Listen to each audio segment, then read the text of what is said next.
Hello, hello, hello, and welcome back to a game I haven't actually played in ages. Give me a second. I actually didn't set this up before stream because I was a little rushed with my timings. I'm sorry. There we go. Should pop up in a second. There it is. Also, I don't have the light is actually on, but it's really, really low, and I'm apologetic for this. I'm gonna probably keep it that way because I did not get good sleep last night. And it is purely my own fault. I have no one to blame but myself. Because when I finished stream yesterday, I then opened the Unreal document to work on my project, and then at about, outside of one little tiny break I took at about midday-ish, I basically, I went till like 8 in the evening, which is later than I normally would go full stop. So yeah, I did really fucking well. So lights are a bit more dimmer today just because I am really fucking tired and I'm really headachy.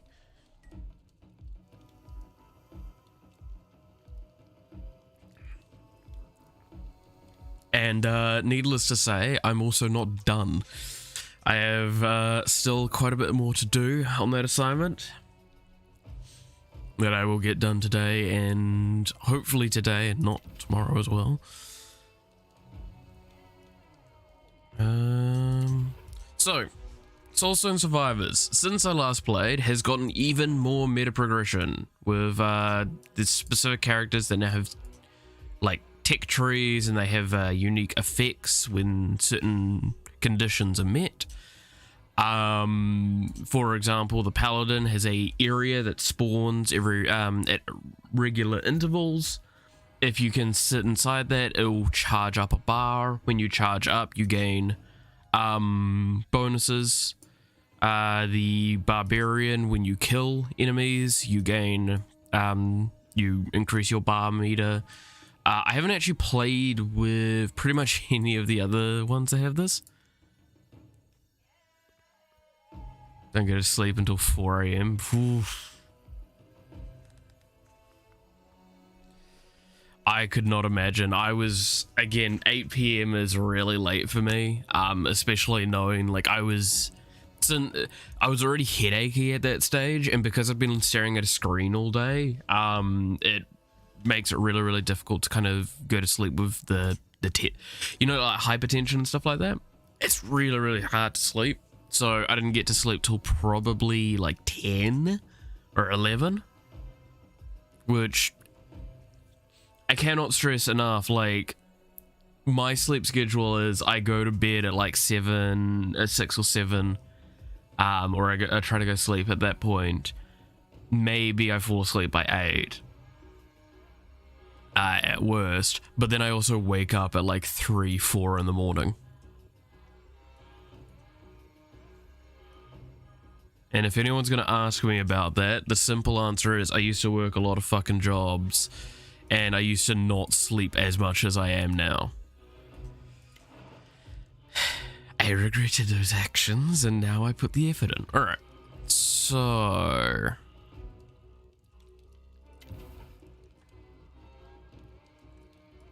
let's try. I haven't actually.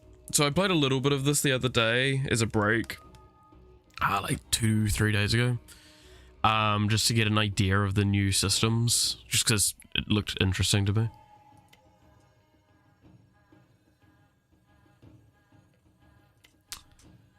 So I do kind of know some new stuff on this, but also I will not deny that I haven't played with most of the characters, because the problem with this game, and this is my personal opinion on this, I'm not saying that anyone should agree, is that, like, the game really entices an excessive amount of, like, replaying of specific things. which can get really, really tedious, and certain builds definitely feel a lot better than others. Especially when you're starting to get to these difficulty levels that we're playing at right now. Void essences. Interesting. Because as you can see, yes, I am somewhat far along with the curse stuff on almost all of these. Now, camera positioning is going to be interesting on this one because I think this covers a lot of info. If it starts covering a lot of info, I'll move it. But we'll do this for now. Oh, I'm starting to lean forward again. Shit. I need to not do that because again, I'm going to be sitting in this chair fucking all day. Alright. Let's see how it goes. But yeah, so that's the reason why the lighting is down at the moment. If that is a query that people have. It's not that the light is off, it is that it's down. Okay, so this is what I need to stand in to get this bonus. And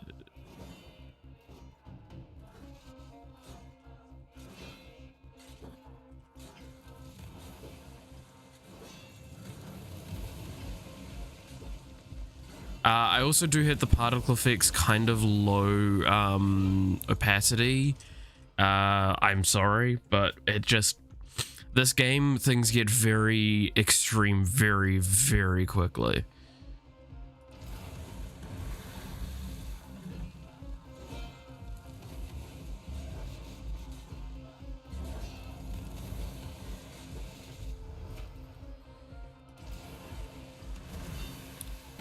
But yes, I do really like this game. I think it's a really cool one.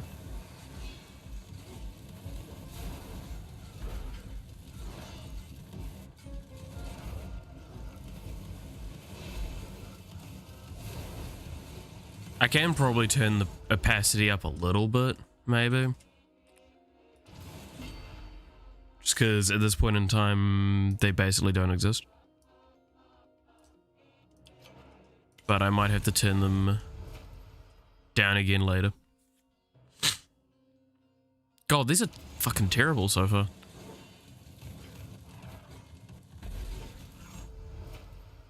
That's a good one.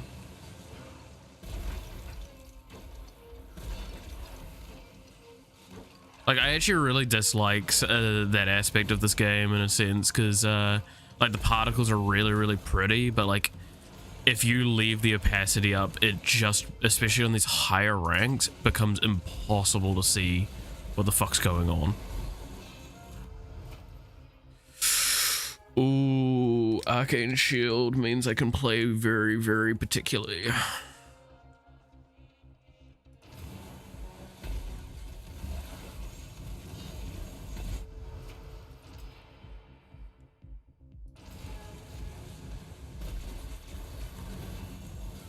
Basically, Arcane Shield means I can be lazier, and I like it.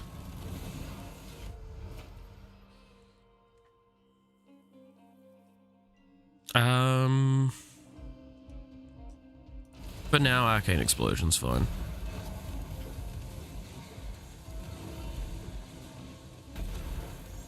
But I might replace it. Ooh, lots of movement speed. Just because I don't... You kind of don't want bursty things in this game often.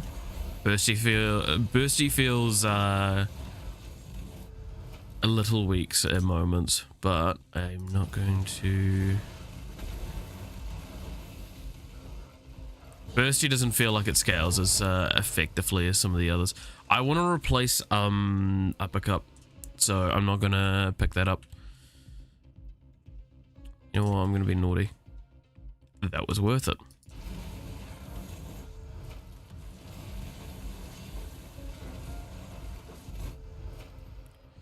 Arcane Mace. Conjure an Arcane Mace to slam target in front of you, dealing bonus for every stack of exposed or vulnerable on the target. Damage is multiplied by 3 on critical strikes. You know what? We're gonna grab this, even though it's not amazing.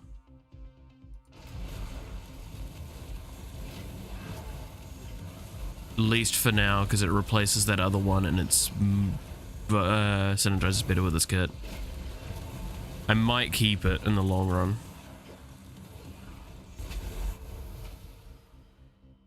I actually don't really care about damage increases, and I really don't want to have something that low.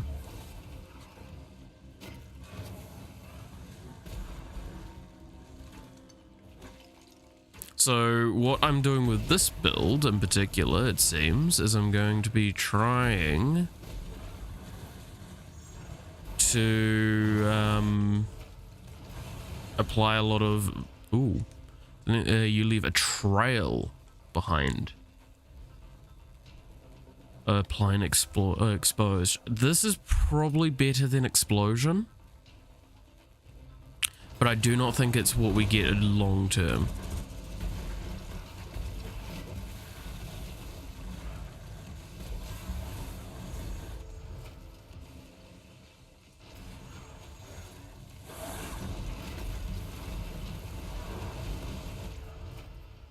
Increased potency, yeah. I definitely would like increased potency on that shield. Like, what I could really do with is some arcane frequency. Like, cast frequency. Arcane beam. I don't like arcane beam as much. Oh, attack speed. Fuck yes. The disc's attack speed is going to be good.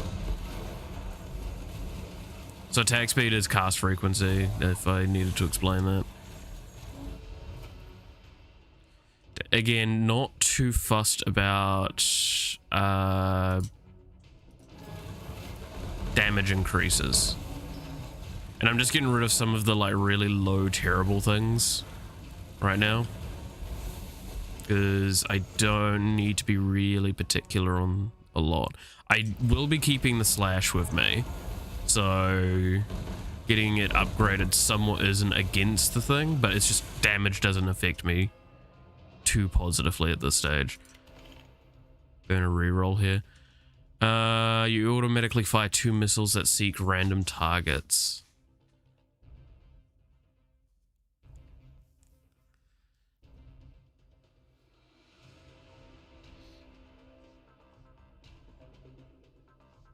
I think this is better than Arcane Rift.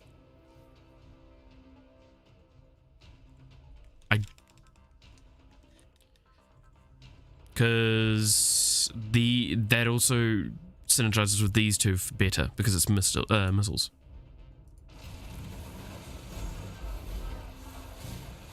So what I need absolutely is to get duration and frequency. I think. Well, I definitely picked this up. Because, like, at this stage in time, I don't do that much damage, but again, what I'm aiming for is to not really play with direct damage, but damage multiplying. Yeah. So we will be keeping the mace. Because I think it synergizes the best of the kit. I think we're pretty much final on the build.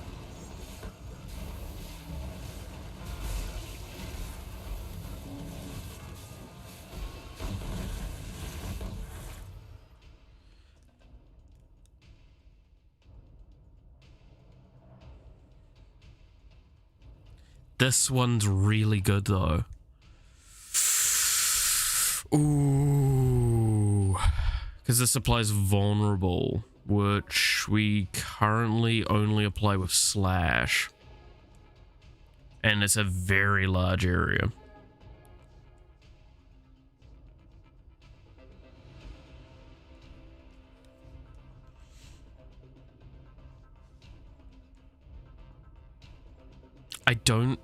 There's nothing here I really want to replace though, outside of maybe Arcane Mace, but I did just pick up an upgrade for it. No, I think Arcane Assault's actually better than Arcane Mace.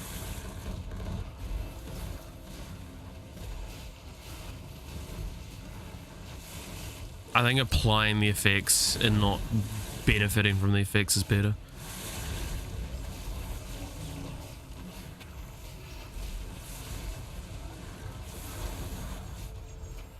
So right now we've got one thing I want to point out. There's like a problem I actually do have with the ability system that exists. Look how often I actually get to use it and like charge it up. And that is not from lack of trying. That's because just pure and simply the game doesn't reward you for kiting with those things.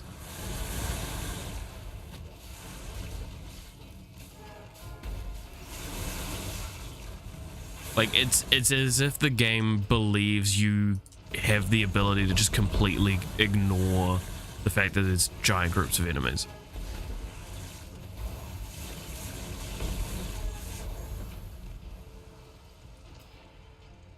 So while Behemoth sounds really nice here, we've got Arcane Shield, and I'm gonna be relying on that mostly.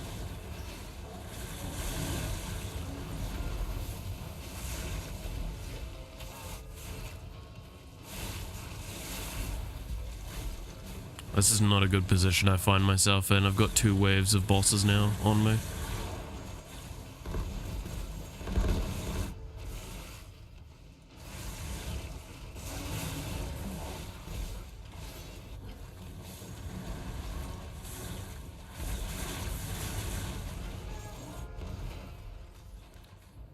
I need to get Arcane Shield frequency. That is gonna be one of the things that saves me the most. So that's the idea that we're doing this is with Arcane Shield. We can overall create enough protectiveness to save our own skin.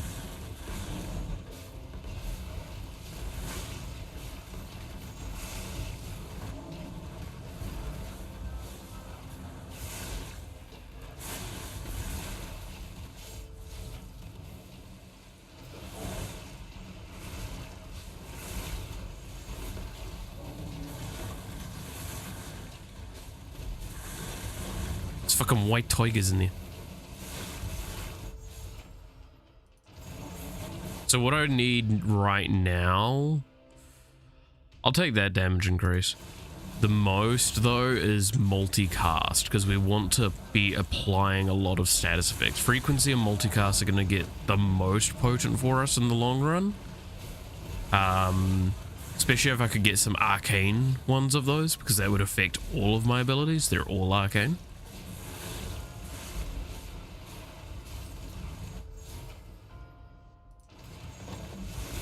Okay, we've killed off that wave, but we're very quickly encroaching on the next one as well of bosses.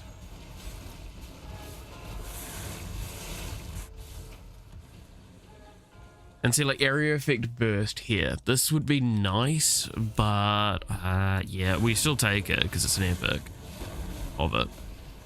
But like, it doesn't actually do that much.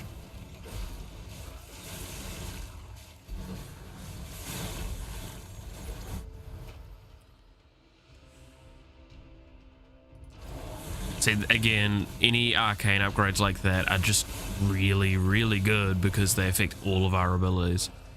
That's insane. That was a legendary multicast on the Arcane Assault. And as a reminder, it's applying like a massive amount of weakness. Or vulnerability, sorry. Increases damage taken by up to 200%.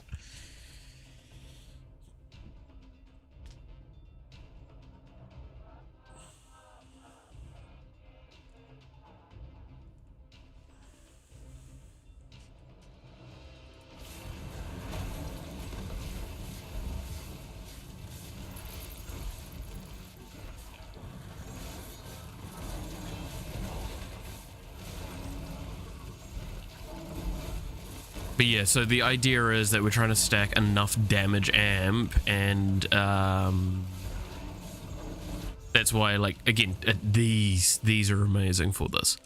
I'm gonna take the discs first though, because the discs are more targeted, and oh shit. Again, that's Arcane Shield there, the Arcane Barrier, sorry. No, Arcane Shield, yeah. Coming in clutch there, giving me a lot of room to work with. But I think Spark and like Disc and Spark are pretty much going to be the priorities for me for what I'm trying to upgrade.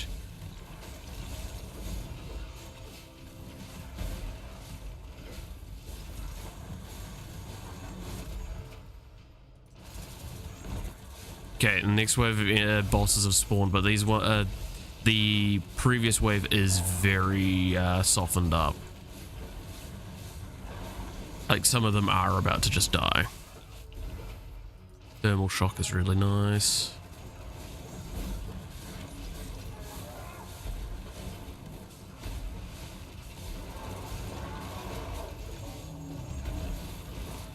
Okay, so the first of the previous waves just passed. It was the Fallen King, which is nice to see him gone.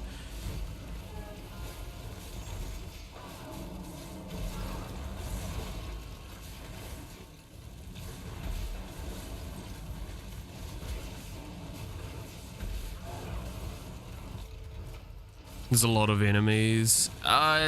Yes and no. Like, so these games, they're very kind of linear on how you play it. All you need to do is just keep dodging the fucking red circles. Like, I'll be honest, you could actually just remove the sprites for all of the enemies and the gameplay would not change that much at these later levels.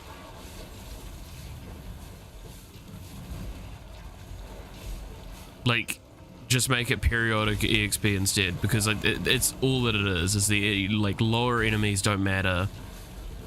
Elites kind of matter, and then the bosses are just big HP pools that create giant spots that you have to kite around. Just, again, what you're seeing right now is, like, I'm just kiting around an area, using the dashes at regular intervals just to ensure that I keep through a lot of the movement, but I do have the Arcane Shield as well to kind of help manage the small AoEs that I can't dodge, because there are AoEs you just can't easily dodge, especially when you're doing this.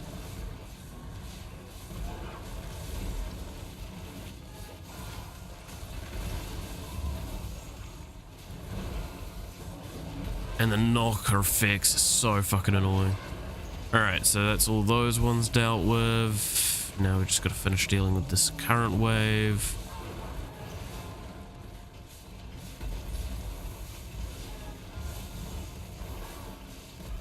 But I will not deny this is not a game for everyone. I do think this game's really, really good in a lot of regards. In fact, I've learned quite a lot from this game. For design decisions, but I do think the meta progression is the biggest fault this game has, because meta progression in these games often kind of get chalked up to powerhousing your characters. This one doesn't, and that's fine until you get to the problem that it's like it doesn't, because it's got so fucking much. Like, technically speaking, you're farming for resources as well as levels, as well as like missions completed, as well as specific characters doing specific things. There's so many achievement and locked behind things that you need to jump through a lot of hoops to actually get like a lot of the progress done in this game. And I think that I'm gonna actually turn on my controller now, because we're starting to get to a point where I'm constantly hovering over things.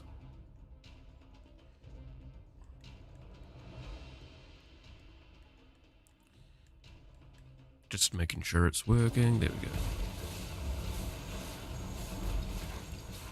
And it's just gonna probably be overall easier to work with a controller.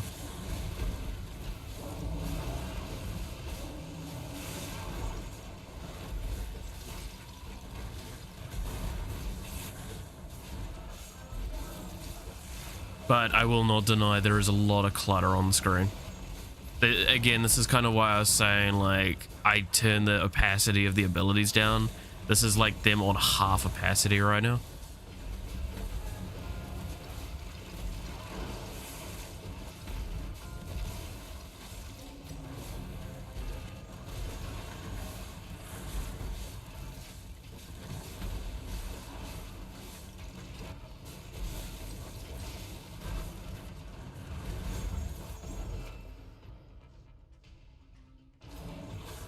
So it can get quite frustrating to play some of this. Because there's not a lot of visual clarity for a lot of things. Especially when like 90% of the game is just dodging. The rest is these menus. Where am I at with crit? I'm at only 45, jeez.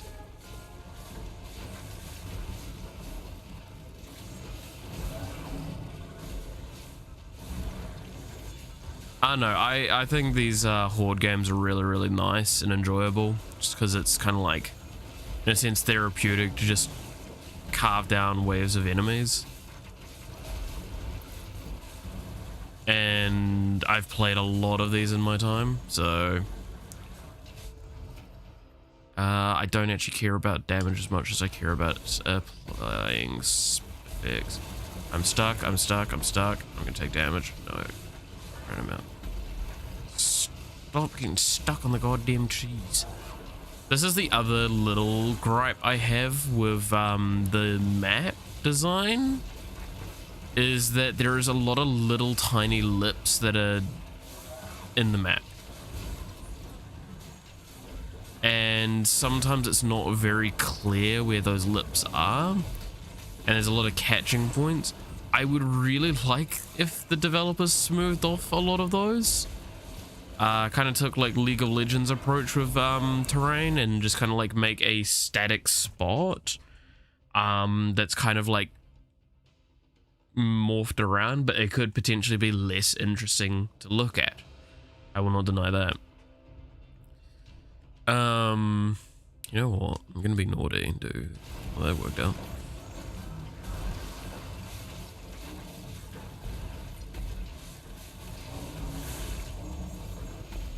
I do also have a shitload of rerolls, so I can start doing that if I don't see really great options.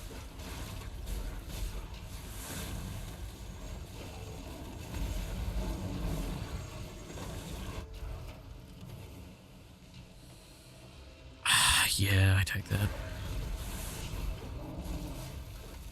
Like, I don't want to be banishing a lot of like the upgrades that I'm not taking at the moment.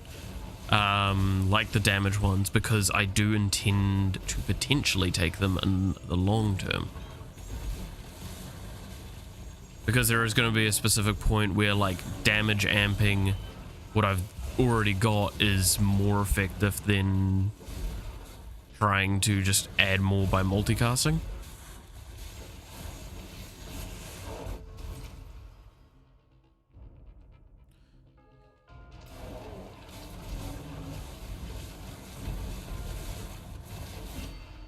Yeah, problems with your fingers and things, using keyboard too much. I don't have too many issues with things. It's ironically enough, it's mouse control that I actually struggle with the most in a lot of situations. Like, I didn't play FPSs on computer until like recent years. But I played FPSs on console quite a lot. In fact, I went to miniature, non-large-scale tournaments for FPSs on console.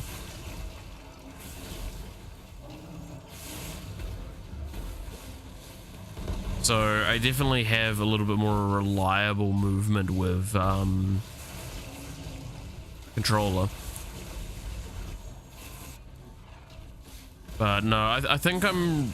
Again, I practice a lot of ergonomics when it comes to computer usage.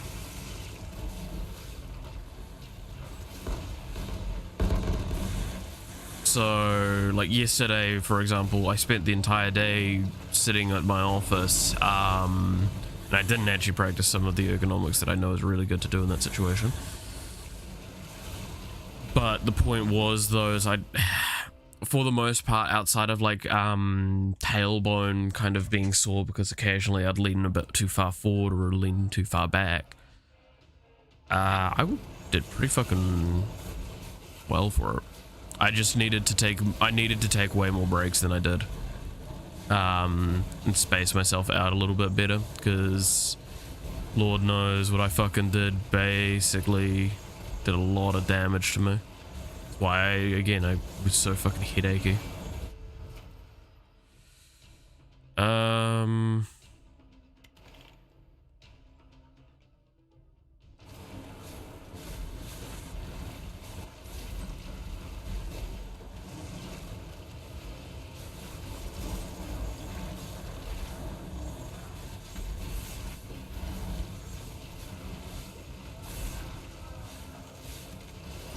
So I think we're like at we've already gotten the amount of kills needed to get all the Void Lords for this run.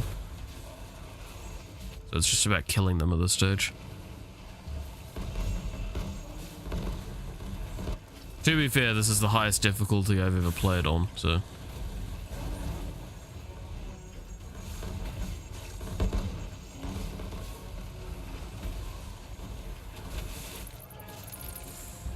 Ooh, really low HP. I should be taking more of these static towers out, but I'm not. Oh, good lord, that's a lag spike and a half.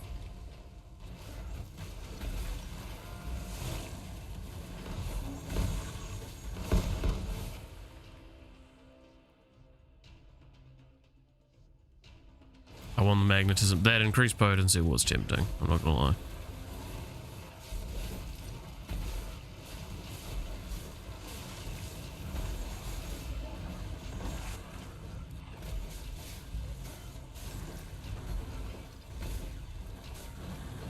I'm gonna clear these out a little bit just to make my life easier.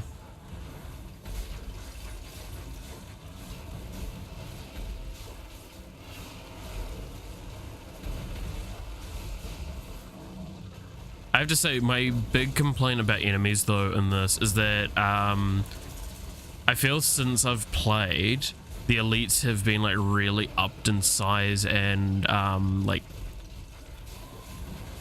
intensity. And I'm not gonna lie, there are moments where I genuinely don't know if it's a boss or if it's a fucking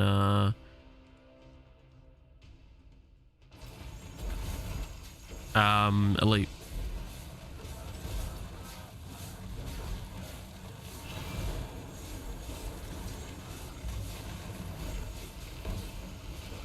Like sometimes it's actually really hard to get that clarity.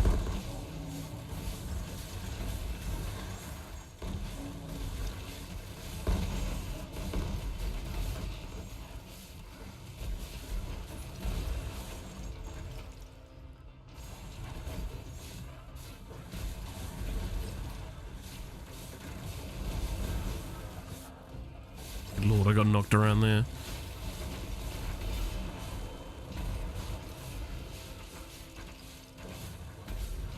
But yeah, like my build is very much about status effects and such.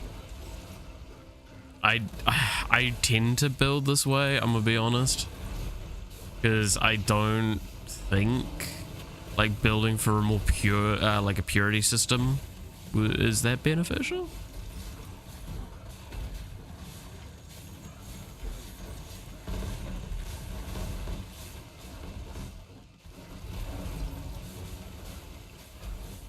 It was just like, look at the stacks of everything that's getting applied.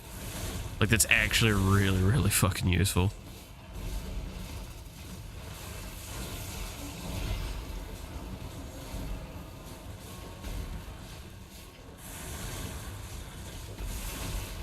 Oh yeah.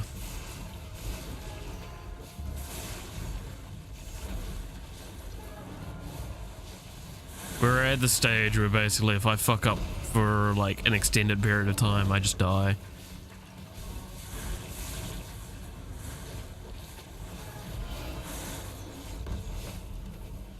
I don't like anything there. That's a bit more interesting.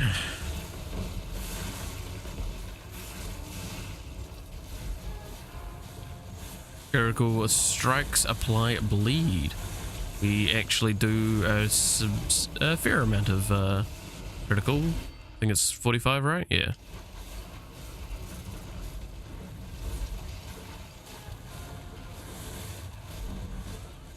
Yeah, that's one thing you can't see is how many rerolls and stuff I think I have in that menu. I'm gonna be honest, that's another complaint I could make about this game, is that there's no real spot I could probably put my webcam at and not be covering something. Like bottom right's where the runes are, bottom left is where the all the upgrades are. What are pros and cons for each build? In this, so to the builds that I understand, at least, so there's kind of like crit builds, high exposure build with arcane, doom builds, which are interesting, and just like fucking, I mean, like, to say that there's a lot of builds in this is an understatement. Like theoretically I could make a build out of just about anything. There's lightning build, there's and that could be separate to crit build. Each character as well also kind of like gives priority to certain things, because like to give an idea, there's actually a lot of skills I'm not seeing in my shop, and that's purely because this character kind of has a specified list of skills that it can get. Because you see, like if I hover over down the bottom here, this has skill type arcane, swing, frontal, physical. This character has like prioritization for arcane and a couple of others as well. I think swing is one of them, so they'll see a lot of swing effects that kind of match the playstyle. They kind of have like a white list of abilities that they can get. You can work around that by adding in specific runes that enable skills that you wouldn't normally have. But like, to give an idea, so this exposed build has a lot of potential potency if it just kind of sits there with like, it takes, honestly speaking, if I was being realistic, a single run doesn't do this build justice. It's when it's on its like second or third wave of a run, or like a run, because you can kind of like do infinite cycles or increased potency cycles and stuff like that, if you succeed in the wave and complete it within the time frame. This one excels later more than it does right now, because it's all about damage amp. So what you do right now is what I've been doing. You increase the multicast and frequency so you get as many stacks of the damage amp as you can. Then you amp your damage, and it really quickly spirals out of control. And it's really, like, as long as you do that, you start getting to this point of, get that one, like, you just produce so much instances of damage that like bosses turn up and kind of vaporize quickly. Doom builds aren't all too dissimilar. For example, Doom works on a thing of, it applies a DOT. If the total DOT stacks that are applied would kill the target, it just kills the target. Which, ironically enough, that build is one of my more absurd. Is a middle ground build really the best? No, God no. You need to kind of like the best builds do one thing really fucking well. But like what you've also seen is you see that I pick up like a lot of apply status effects. That's because I'm gonna be honest, they're just a really good damage widening amp. And they start being really useful. I will not deny that if I prioritized like multicast more and didn't get as much status effect applying, I probably would be in a better state. And I probably would have finished this a lot sooner and been able to do further runs. Because, yeah, that's the end there. And I'm pretty sure I didn't complete in time. Yeah, no, we can only return.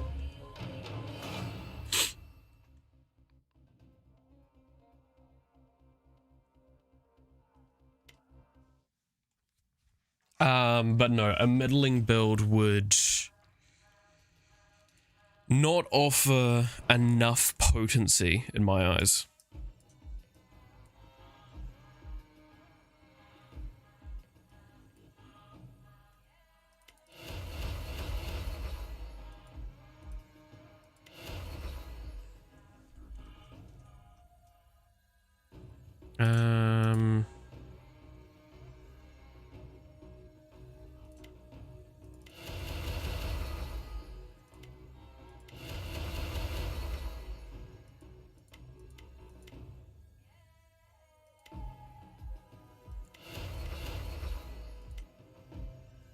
Banish all epic and legendary passes, but increase the experience enemies drop by 30%. That's an interesting one.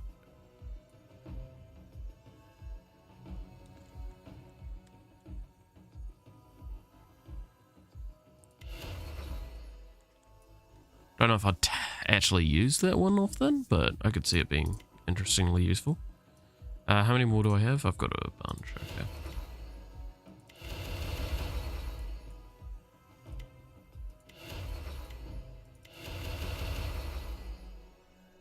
And I have one more. There we go. So I should mention most of these skills only, I meant in MMOs. Oh, in MMOs, middle ground build.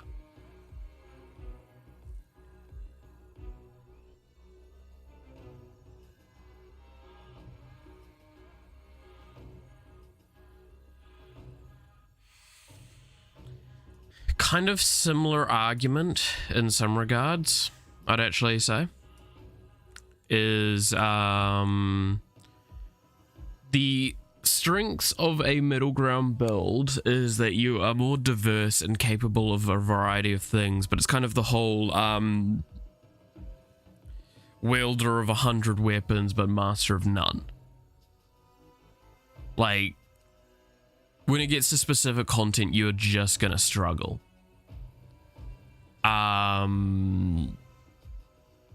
As well as in MMOs, they're often designed to be played in groups for a lot of content.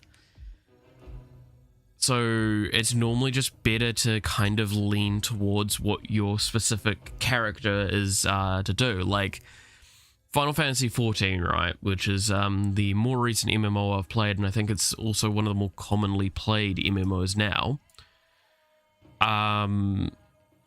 That game enticed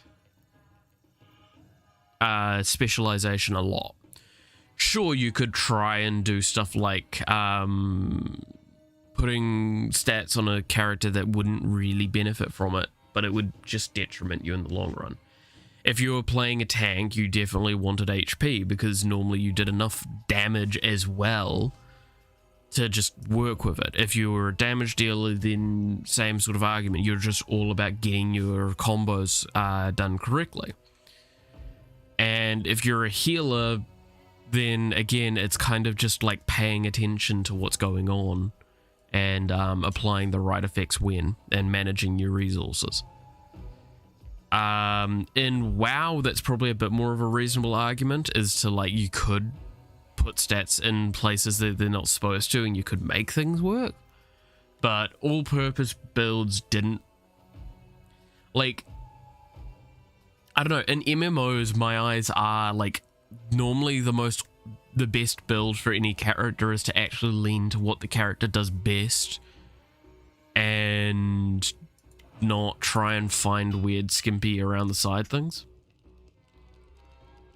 because it's just not often going to work out for you. Lean into what the strength of the character is.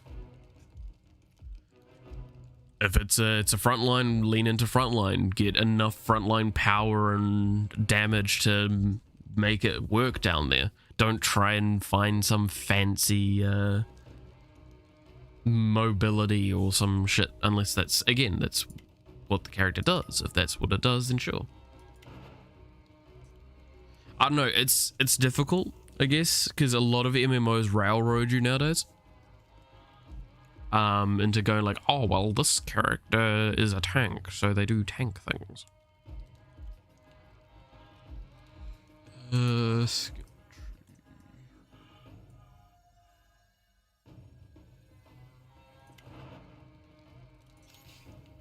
I know that was a really incomplete answer, and I do apologize for that.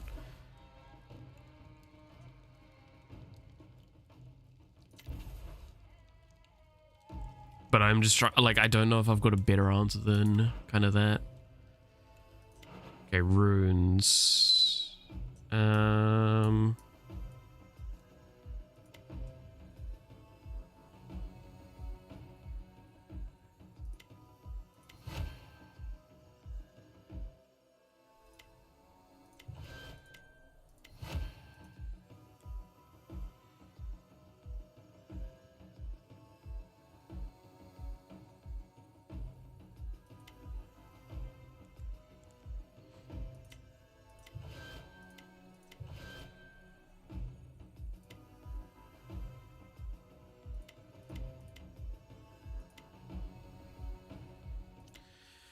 What do I want for the things in this?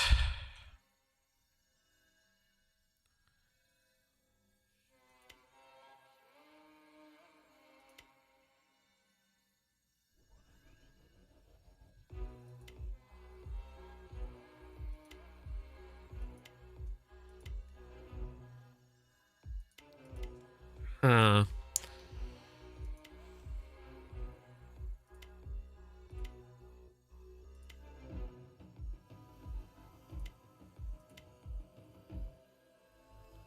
Trying to think of an interesting thing I can do with the synergies here. Like, I could just do synergetic and play that.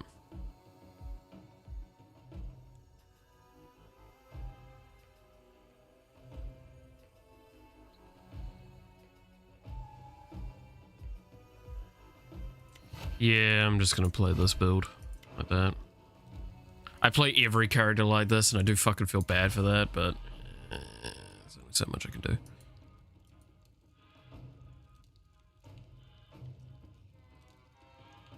Good God, these fucking...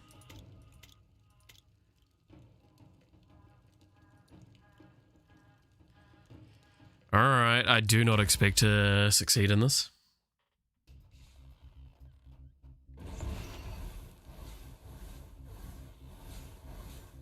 So this is pretty much top rank stuff.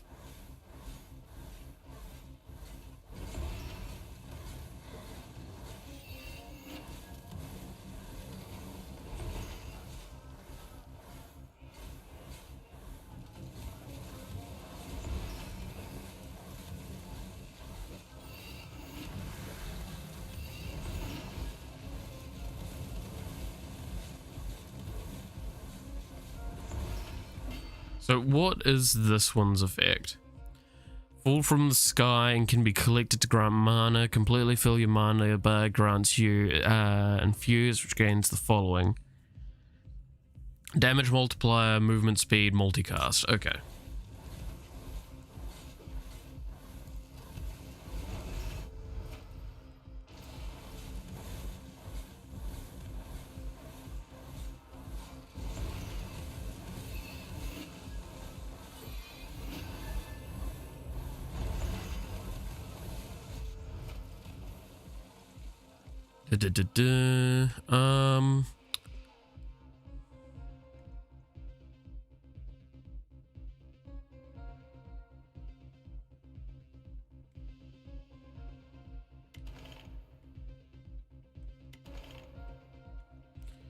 Kind of don't know what I want to do.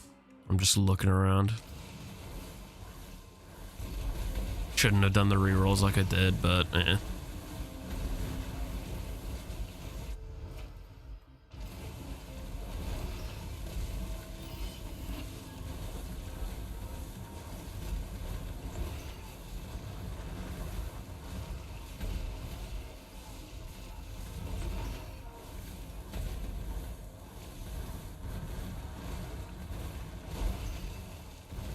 This looks like the other games you were playing. Yeah, it's a Vampire Survivors sort of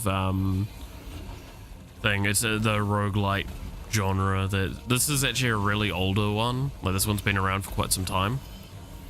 And I have played this before. I really do like this style of game, I'll be honest. They're really, really fun.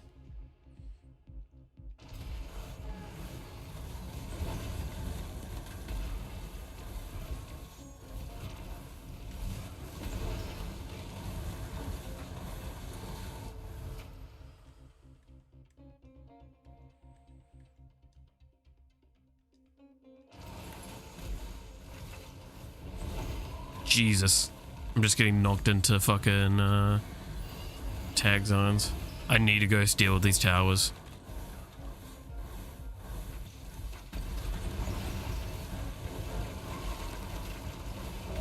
But I really don't have the damage to. Okay.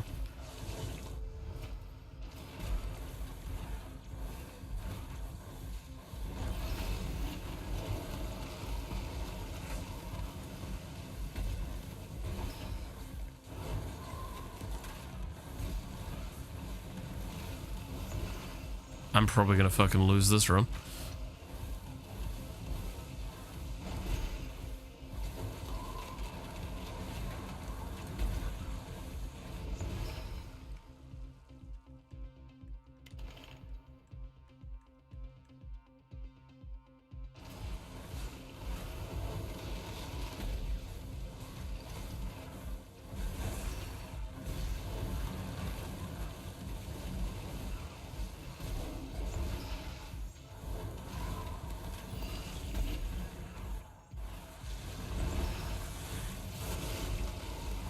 Because when the lords turn up, this is going to get really fucking nasty.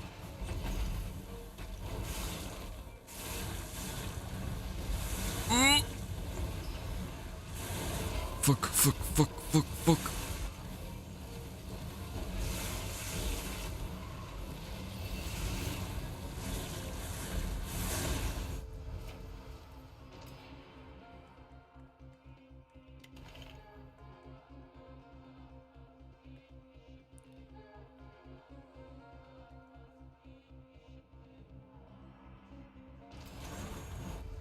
That for now.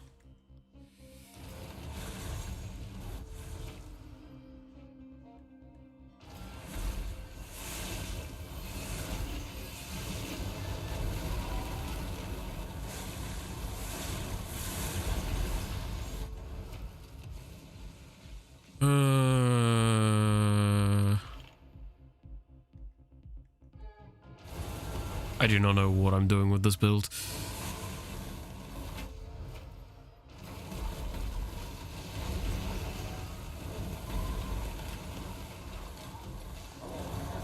Alright, this is going to be interesting because now it's 4 each wave.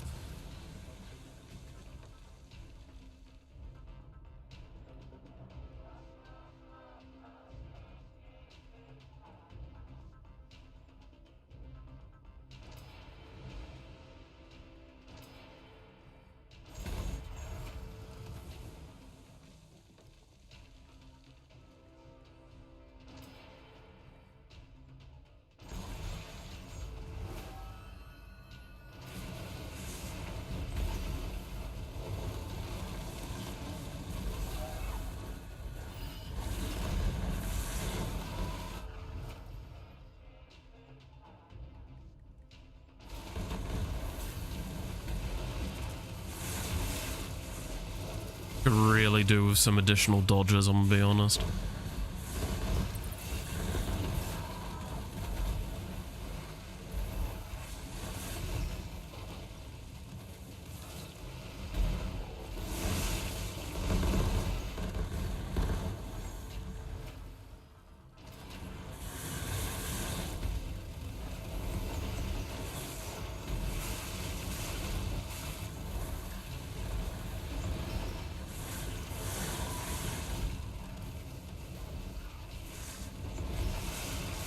And the pickup for these is really not forgiving, huh?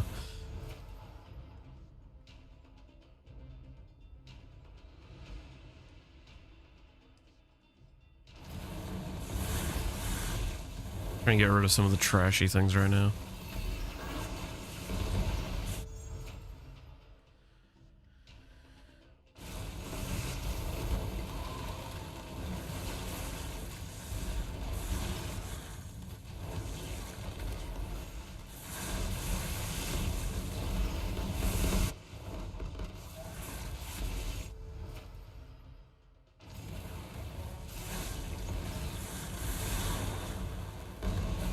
Ooh, I'm gonna fucking lose my... There was one.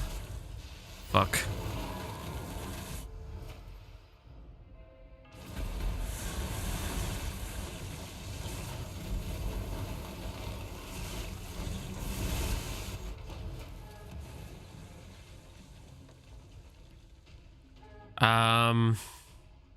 No, we're just gonna do this now.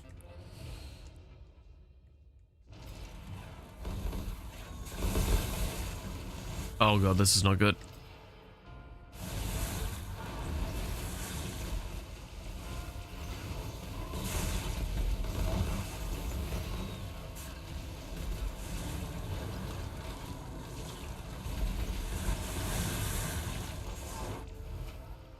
Ooh, multicast on lasting. That's, yeah, 2 of them.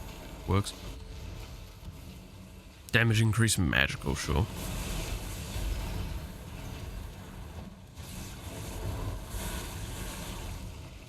Interesting that the poison one isn't magical, but I guess it's a poison bomb or something. Desperation.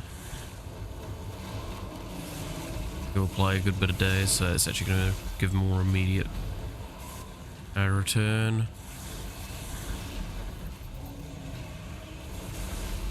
And we're already at the next wave of bosses. Fuck. No, so by the way, I want to mention, just thinking on the like how it looks like the other games, the biggest difference this game has in particular over the others is the way it handles like the waves and the bosses. Most of these other ones handle it on timers. This game's actually all about doing a good time. The speed in which you clear it, that is what really kind of like dictates a lot of things. But outside of that, yeah, no, like it's kill a certain amount of enemies, then a wave of bosses will spawn. Defeat 5 waves of bosses each run to complete the run. That is the requirement.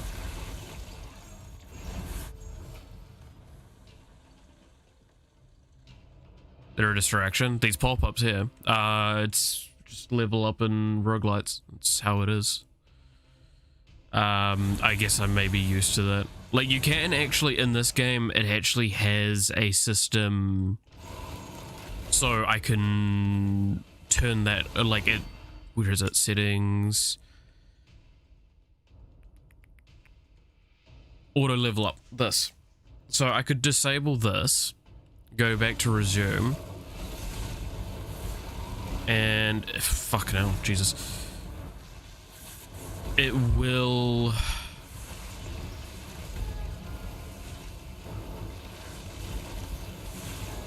When I get a level up, it'll give me a notification there in the center of my screen, kind of, saying that I've got 1 skill point to spend, but I can't spend it right now. Well, I can spend it whenever I click that button, but it doesn't automatically make me spend it.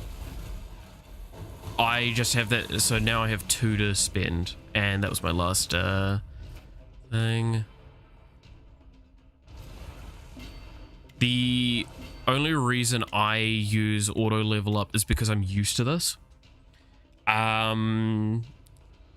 Takes you out of the game though. I don't know if I can completely agree with that, but I do think I get where you're coming from. I think overall, yes, it would for most people, but again, I've played a lot of roguelites in my time.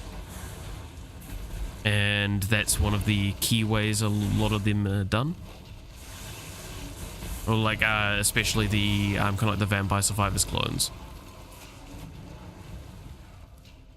Is when you level up, you get a level, you get paused and you go into a screen like that.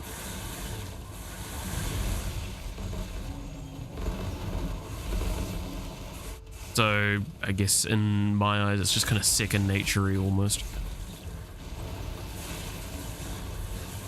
Yeah, I'm not gonna probably finish this, be able to succeed with this run, because this character's not very upgraded. And the build I'm going for is terrible. Because I wanted to see if I could make a random target, magic-based one work. But honestly, the thing that's carrying me right now is this fucking lightning.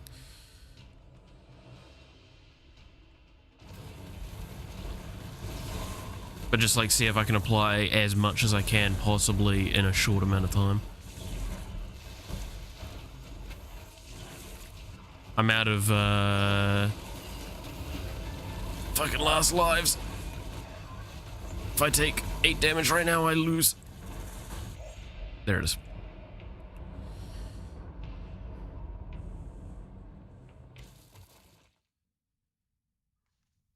I don't know. It is fascinating to think about, like, the whole, like, does it take me out of the gameplay? I think for most people it probably does, in some way. Okay, I'm not going to do this with the... So, 9.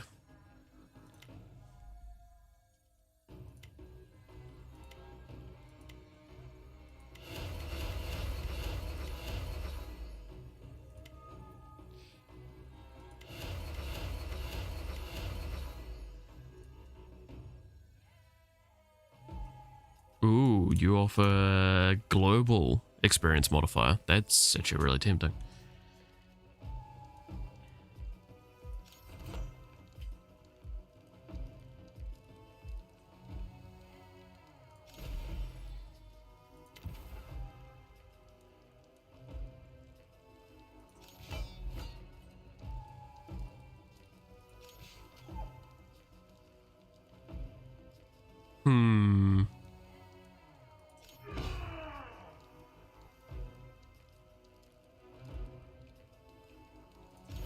You know what, let's go do a good old,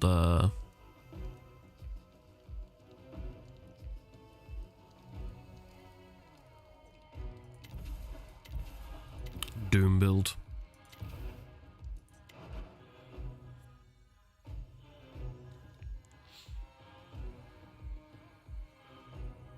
So, what do I want is...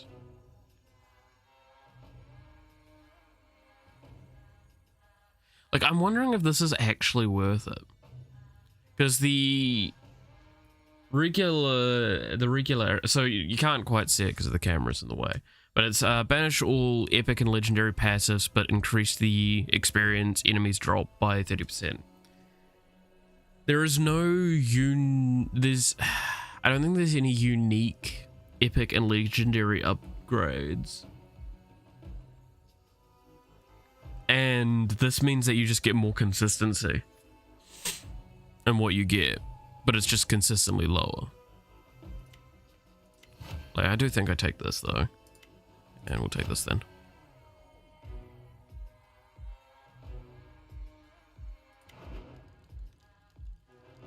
So this character is actually really interesting. They removed the dash mechanic from the game. I'm going to actually select Frozen Wasteland because I do need some resources from here.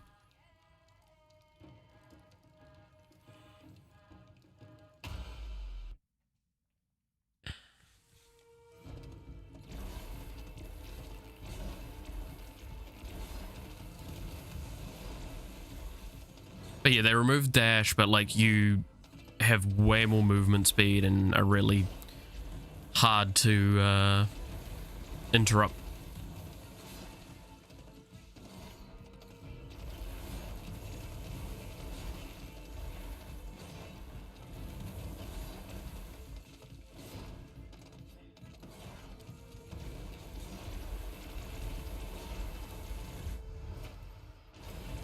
Multicast is really important on this build.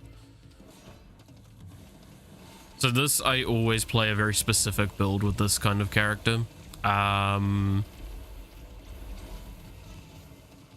don't know what people think on that, but I do know that, like, I found a lot of success with this build. So this is going to be very reliant on Doom.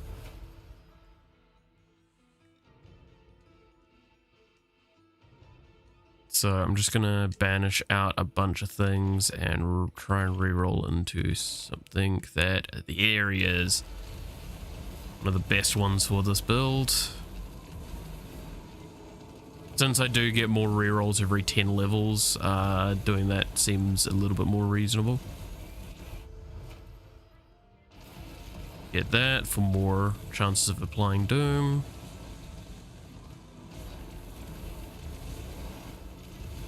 So Doom has a strength and a weakness.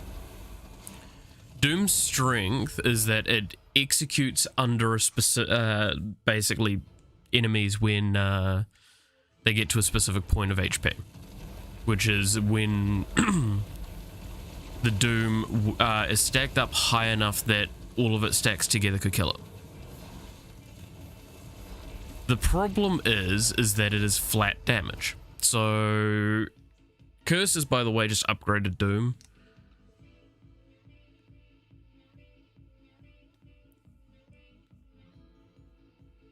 All it does is it just basically does Doom, but does an AoE Doom effect. I don't actually think... I guess I take it here.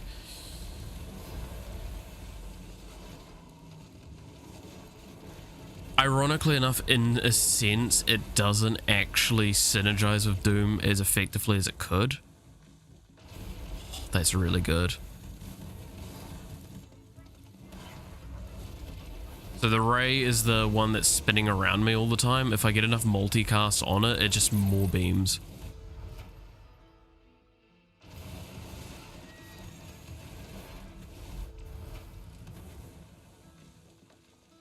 Guess I take that. I have to take it.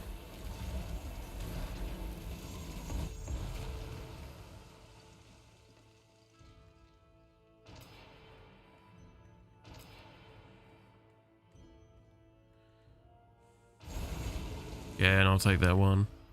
Definitely taking this. Holy shit.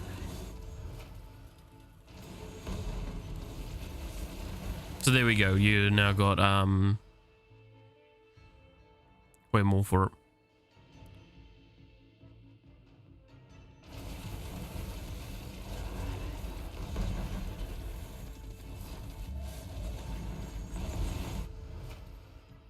Multicast area, that's really good. Elder Scrolls Online is paying microtransactions. Yeah, I did play a very small amount of that at one point. I'll be honest, not worth it. That game... like, okay, take this as you will. Maybe this is like bias or something, but if you want to play a game like that, don't play that game. Play Final Fantasy. Final Fantasy 14. That is... It took everything that was good about World of Warcraft and just made it better. At least to me.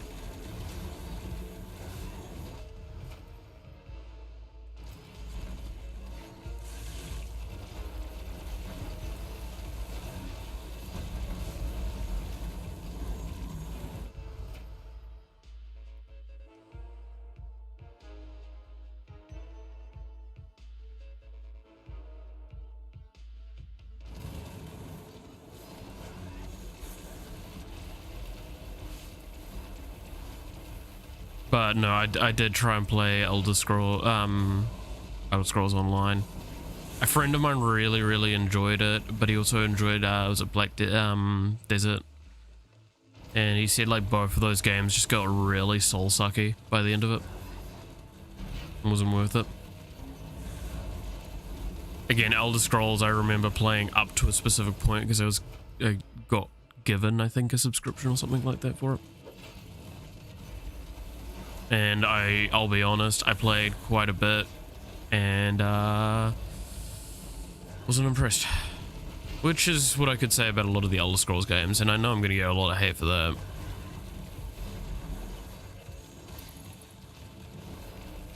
Elder Scrolls is just Western, like Westerners' take on JRPGs, but often not like seeing what makes a JRPG good.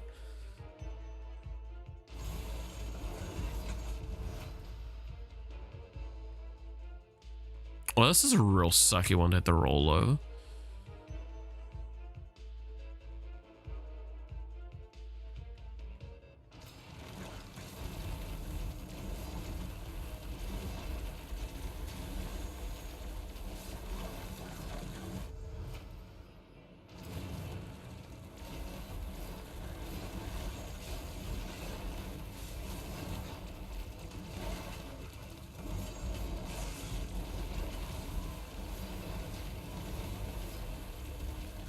But yeah, no, like MMOs in general are littered with stuff.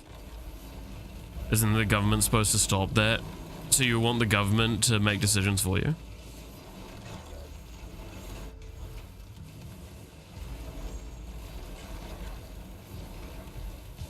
Like, I'm sorry, this is actually one of the things in Europe that I fucking hate, is the constant talk about how like the EU is trying to ban like loot box and microtransactions instead of like educating people better to handle that stuff.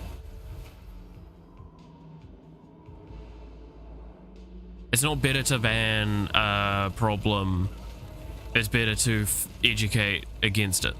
But no, the government's not smart enough to do that, nor is its population. And again, that's really fucking mean of me to say, I will not deny that, but it's just a gripe that I have with a lot of that sort of stuff. It's, again, microtransactions are not a bad thing. It's how long service games actually can afford to be long service. Like, I'm sorry, little Timmy, that you didn't get the fucking one thing you wanted out of the loot box and you want it for free instead. But like, fucking Gerald over here needs to fucking feed his family. And that one loot box you did pays for like a quarter of an hour of his fucking work hours. Like of his work hourly salary.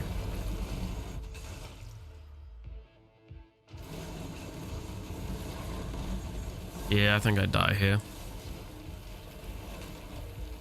So, do I think microtransactions are a bad thing? I think egregious and predatory ones are. But, like, that is a case-by-case basis, and it would be near impossible to figure out the answers to. By just blatant ban thing. Like, keep in mind, our government over here knows at least... Because so Australia, right, which is our sister country, right next door, and we talk with them a lot. They have a lot of bans on gambling in video games, and I think they're fucking stupid. because it basically means that it alienates its population from the rest of the world on games that are popular. The biggest example being GTA. Fun fact, it was illegal to have a GTA in that country several times, several different versions of GTA. Because there was gambling involved and because the people didn't like it. So you know what you do there? You create a population that just goes get VPN. You create crime in that situation. And not even subtle crime, like a lot of people are going to do that. Why? Because they don't want to miss out. Finally. Such a better applier of Doom. So, yeah, no, like, the amount of times that I've heard the EU is going to ban loot boxes or gacha or anything like that, I'm just like, that just clearly shows that both the government and the people are incapable of restraint. Like, fuck, my friend spends obscene amounts on gacha. Obscene amounts. But he does it in a capacity that means that he never puts himself in the red. He works really fucking hard to be able to spend shitloads of money for PNGs in games. And I've told him many times I still think that's really fucking stupid to do. And he acknowledges, yes, but it's what he wants.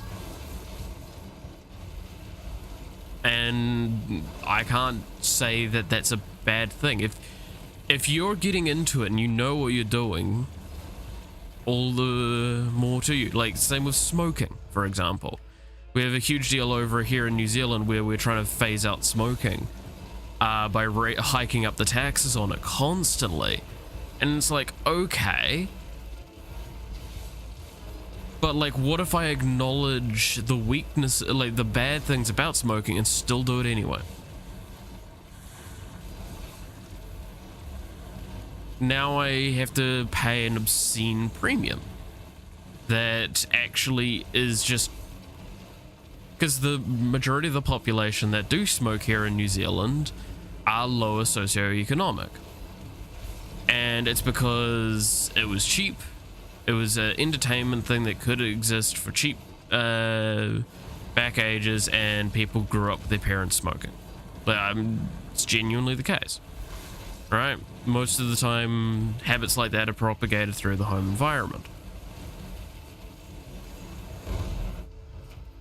To think that phasing it out like this is going to stop people from trying to find answers is stupid. Now people just grow tobacco themselves. There's a lot of like backdoor deals for it now, and what happens is it means that, like, you take it out of a capacity that means you can monitor it and make sure it's safe. Because, fun fact, do you know why there's goods and services taxes? It's because the government needs to take money to ensure that, like, they can actually uphold food standards. If we removed GST completely, and didn't find an alternative way of funding that sort of stuff, you're now basically making it so there is no... It's an outlaw situation where, like, anyone can produce whatever they want, and there's no guarantee that it's actually good for you, or it's healthy. I think regulation is acceptable, but I do not think banning of things or hiking up the taxes to phase it out are the correct options.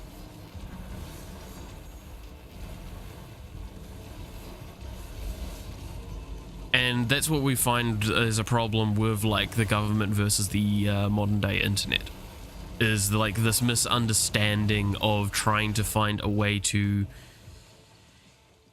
effectively get a middle ground. The governments think they can control the internet. The internet's far more powerful than the government, maybe any singular government is.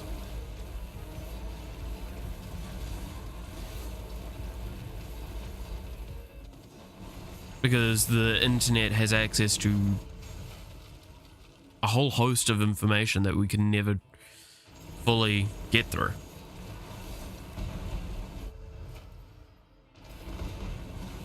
Like, there's just too much content now, and there's too much access to content, and there's too much information that's just like, could you feasibly learn all of your education via the internet and still be able to get a degree? Yes. It's actual fucking evidence of that. Which means that you're no longer going through government regulated things. Now, I do have friends that are of that persuasion where they would go like, government regulation is a bad thing. Freedom is what matters. There, to an extent, there's a reasonable argument there. However, there needs to be an acknowledgement that the point of a government is to protect her people. And if the government is failing at that, then it is her people's like obligation to fix it. Now, do I think certain regulations shouldn't be the case? Yes. But that's why, like I say, the fucking online pay and microtransaction, you're talking about a global game. So you know what's actually going to happen if, like, say, the EU bans microtransactions and subscription services for games? Those games is going to just ban the EU clients and leave the EU. Cool. So you've just lost, like, all AAA development titles. How do you feel? Do you feel that that's a good thing? They're not going to change. Right? The same argument with veganism and fucking... like, if everyone was not allowed to eat meat anymore, would the farmers keep the cows? No, they'd kill them. It's waste. Why waste time on developing a game that you have to make specific restrictions for a specific region when you could just develop for the rest of the world? And China and America are far better markets anyway. China specifically. Which China love microtransactions. Microtransactions, collectibles, all that sort of stuff, they're fucking down. And that's what most companies market to.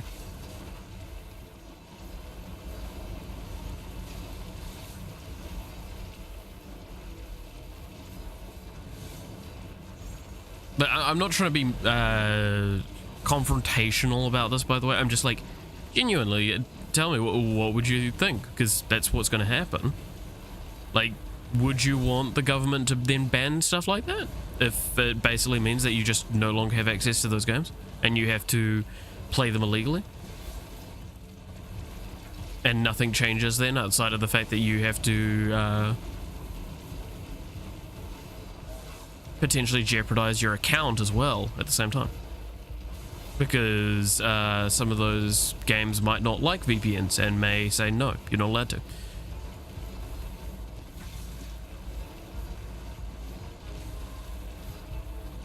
I mean, like, the amount of times they've threatened social media platforms.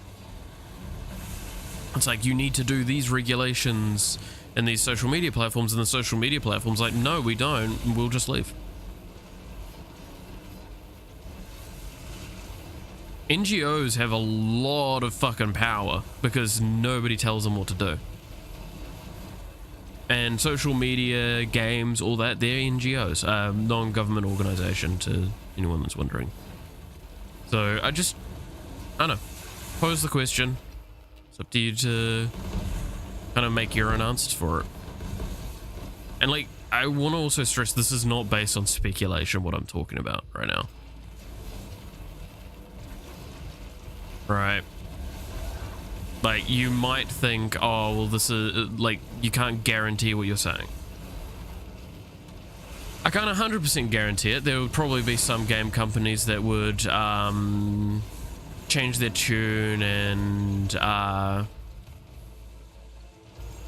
reorientate towards making games that would work for the EU.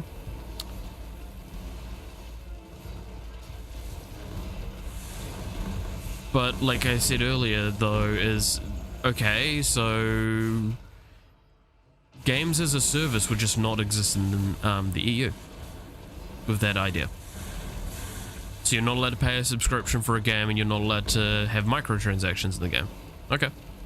Well, you get a one-off payment of the game, and would you look at that? That's they stop actually supplying support for it after a portion of time because it's not economically feasible. Oh, would you look at that? The servers were only up for a couple of months for this multiplayer game.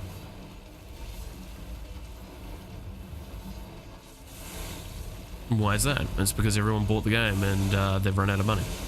Payday 2 is a perfect example of this argument, actually.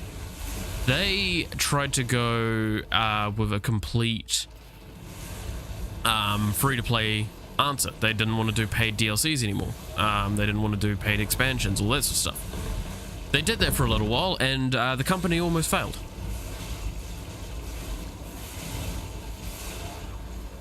Like, straight up, they actually almost lost the company. They could not afford to keep doing it. So they currently are very egregious on paid for content. And I'm not saying they're wrong for that. It's how it works. Oh, shit. I just got fucking deleted there.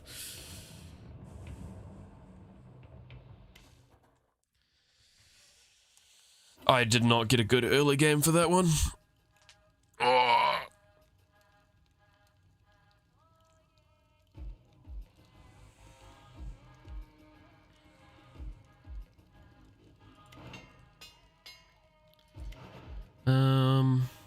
Which was the character I was trying to build for again?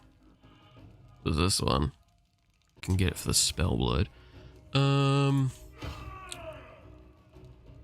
I could always just do Mr. Slam.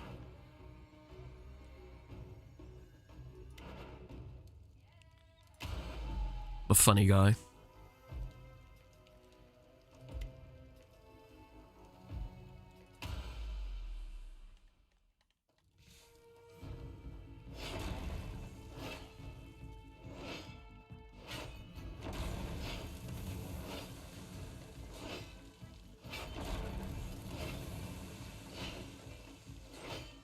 But yeah, no, I do believe, to my memory, the EU has put in a lot of efforts to try and regulate or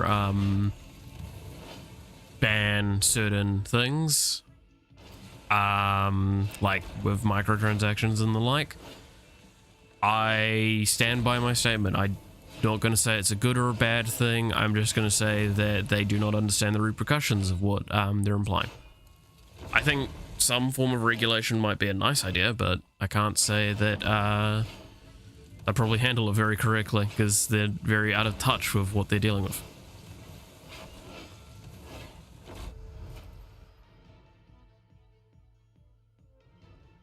What do you think about banning cartoon porn?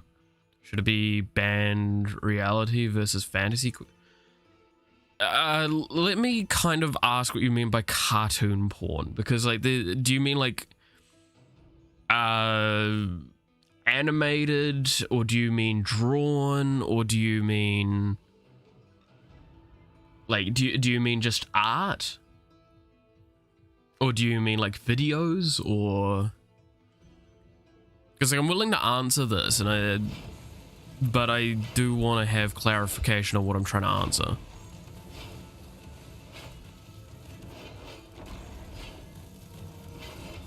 I know the EU is trying to ban a lot of things at one point, and I couldn't keep a list of everything, I'll be honest. All. Okay, so are we talking everything? No. you do realize that by banning a form of expression, you're banning a form of expression, right? I don't fucking care if you agree or disagree with that. Like, this is where I'm actually gonna pull this card, and I fucking hate pulling this card. You know, one of the biggest times in history where someone went around and banned what fucking people could think and say? Yeah, we had a fucking world war over that.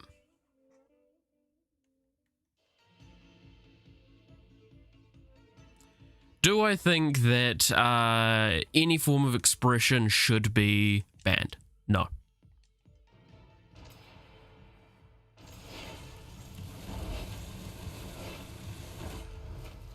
Do I think that there should be ways to minimize your engagement with certain things? Sure. I don't think kids should have to see pornography of any kind. I think that's really, really fucking bad.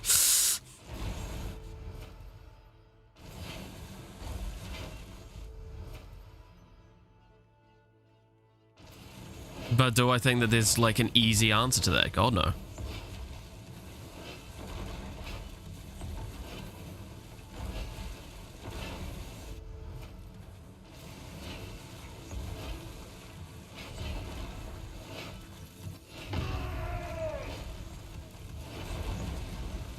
So this character's, by the way, passive effect's so much easier to trigger. Or like his ability or whatever you want to call it. Because all it requires is you just to kill things. Honestly, I don't think there's any actual slams that I want to get anymore. I just wanted to get the ones that I've got.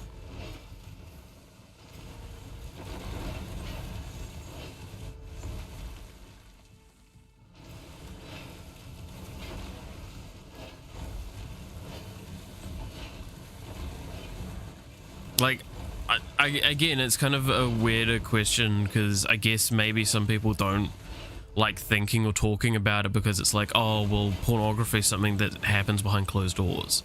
I'm actually really, really open about a lot of that sort of stuff with people. If they obviously comfortable talking about it. Just because, like,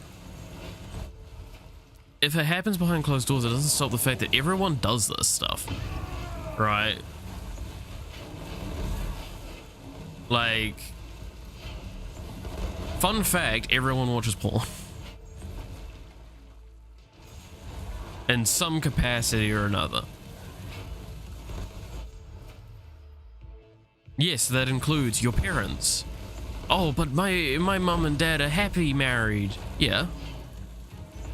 You still think that they don't yoink the spoink on their own?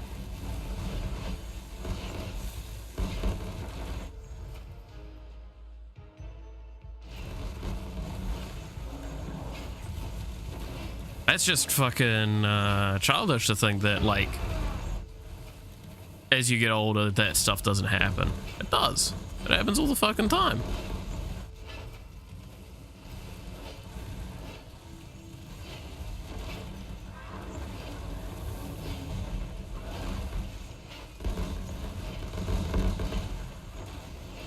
And yeah, so it's like, don't get me wrong, there are certain things that should be banned, just full stop, right? And I'm not even going to mention them because I feel like doing so is a fucking crime in its own right.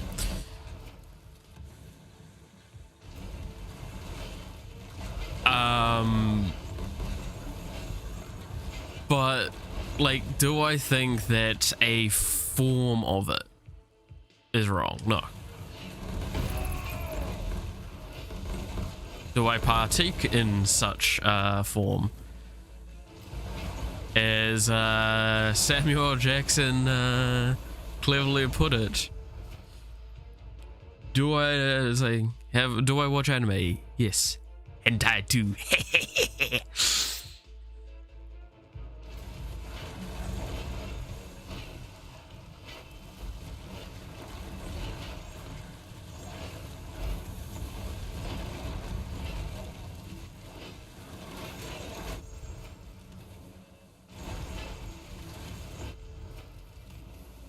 look, don't get me wrong, right? So one of the complaints I know I get a lot, I see a lot with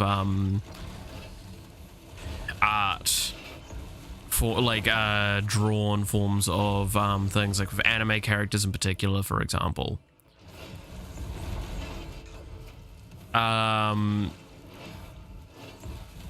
Is like age, right? And yeah, okay, like that's a very valid argument. Kind of goes to some of the things of what I was saying earlier with like, there's certain things that should be banned that I'm not even going to mention, and yeah, that kind of leans into that one there.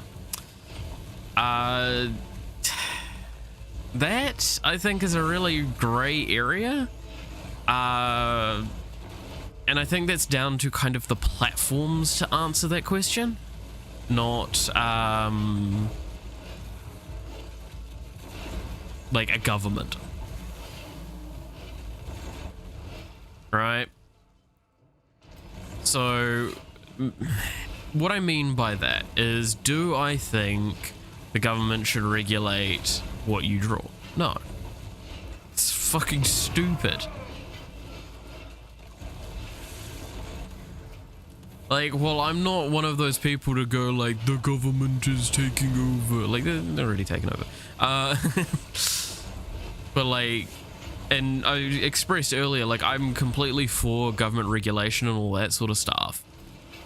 But like, getting told what I can and cannot even create or enjoy to that extent, that like, basically that removes creative freedom, which is actually the truest form of freedom in my eyes.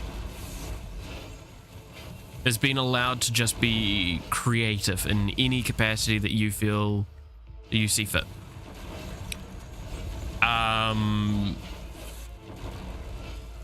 As long as it doesn't involve another real person, make whatever the fuck you want, but also don't be surprised when people tell you you're a scumbag, I guess is kind of what I'm trying to say. Draw whatever you want, but also abide by the rules of a platform. Like, if you post something on, like, I know, for example, we have issues on Discord, because I am an admin for a content creator, over on Discord. We have a lot of people complain about the rules that we enforce when it comes to not safe for work content. This character's 800 years old in the story, or it's just a drawing. Discord's ruling is really fucking clear in its terms of service. If the character looks of a specific age kind of thing, no. And that, the thing that gets me the most is that it's the argument of it has to abide by the American consent rulings, so it's 18 plus. Here in New Zealand it's 16 plus for a lot of those rules.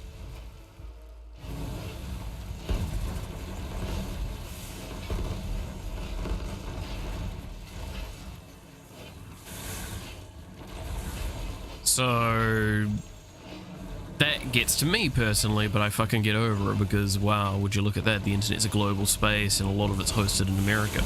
A lot of these companies are American, so you've got to accommodate to the fact that that's the case. Doing better than the European government right now. I'm accommodating. Doesn't mean I like it, but fucking too bad. Tough titty. We gotta protect our children. No, you gotta educate them better. You gotta actually, like, work hard to try, like, okay, right. So one thing I think is actually an interesting discussion point on this kind of thing that we've been talking about is TikTok. I think the banning of TikTok is an interesting concept. Do I think it's wrong? I think that kind of talks into that aggressive predatory systems that know what they're doing and don't care.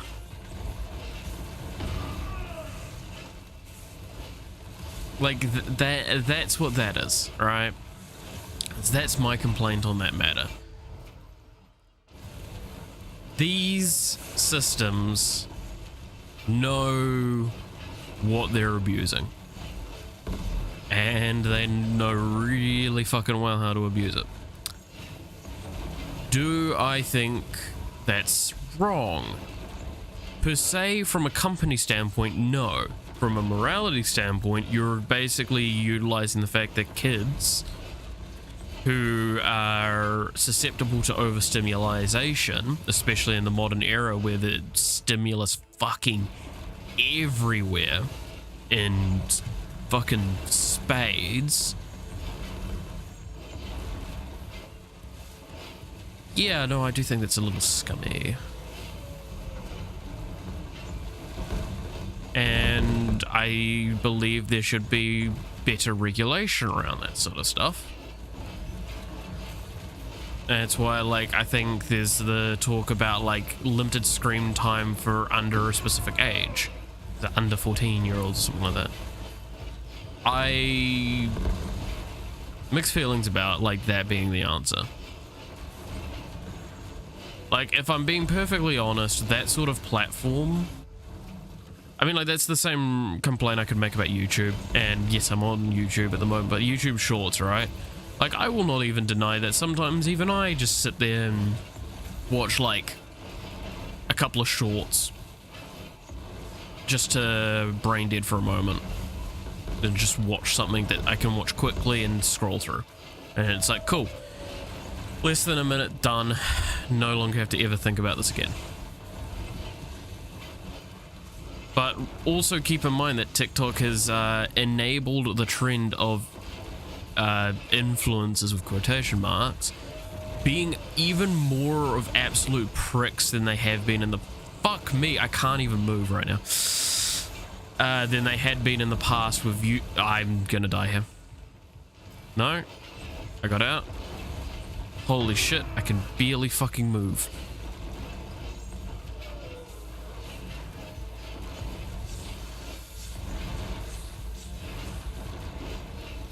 I really need to start killing some of these bosses. These bosses and towers are combining together to basically just make it so everything is fucking negative zoning. But yeah, no, I just... Don't get me wrong, also a lot of this is just personal opinions on these matters. I'm not going to expect agreement. I'm just trying to... the best thing I can do is just kind of state factual things I do know, and then my own kind of opinion drawn from such things.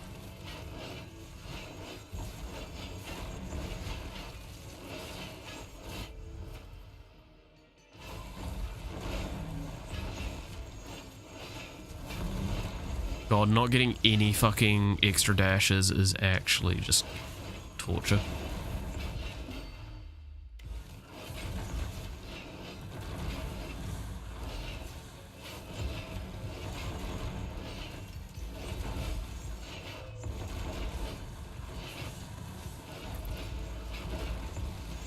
Good God. I hope that it kind of gives you an answer to the query that you had. Even though, like, I stand by, like, it's a question I don't think can just be answered. Like, it's extremely subjective what you're asking, right? In the sense that, like, do I think this? I can tell for certain by a specific government banning something like that will only end poorly. Do I think that there are better approaches and answers? Yes. Do I think that they're the best answers? No.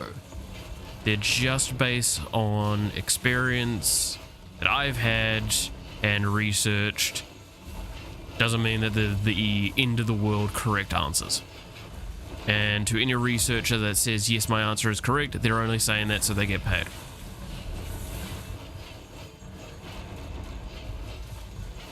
Almost no researcher 100% believes in what they fucking do.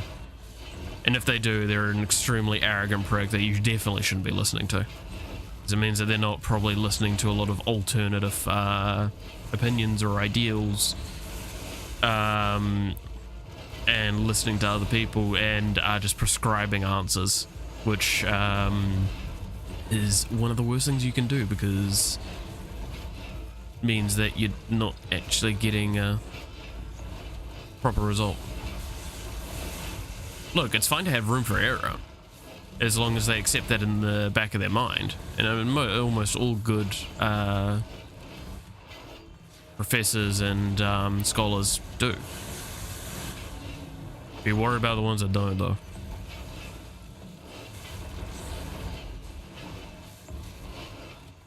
I cannot get close without taking oodles of damage.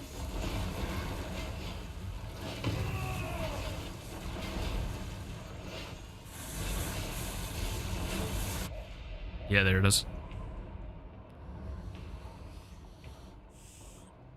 Oh, almost at 100 with it. Oh. Now, I was trying to craft a weapon. Yeah, I'm still not there.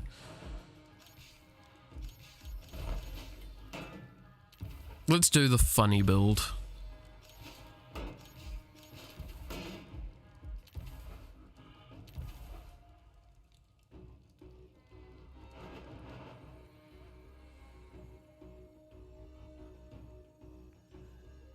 So that's the critical mastery, and then this was increased modifier for that. So I have 3 more points to get this, and probably this.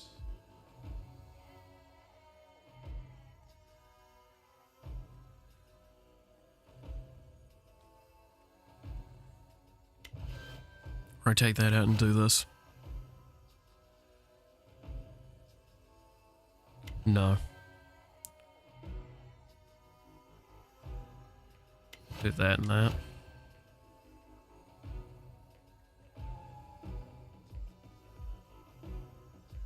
Yep. I think that's the way to go with this.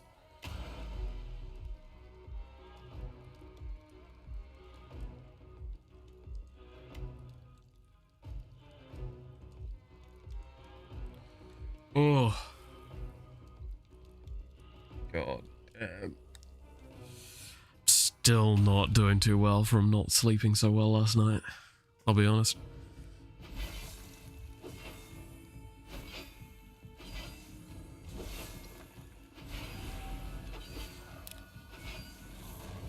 So this is one of the ones I really fucking hate, their effect.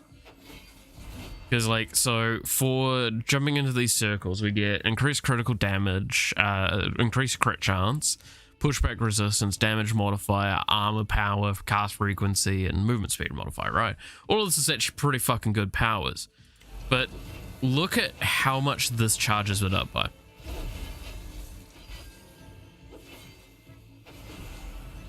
I need 5 of them to hit me. And look at how long it takes for them to go off, and like by the time I get to them, there's a near fucking guarantee that there is a goddamn projectile marker in the later stages of the game. Like, I can do it now to kind of show it off, and it's good. It's good. It's a really nice upgrade. And I can do this to extend it, right?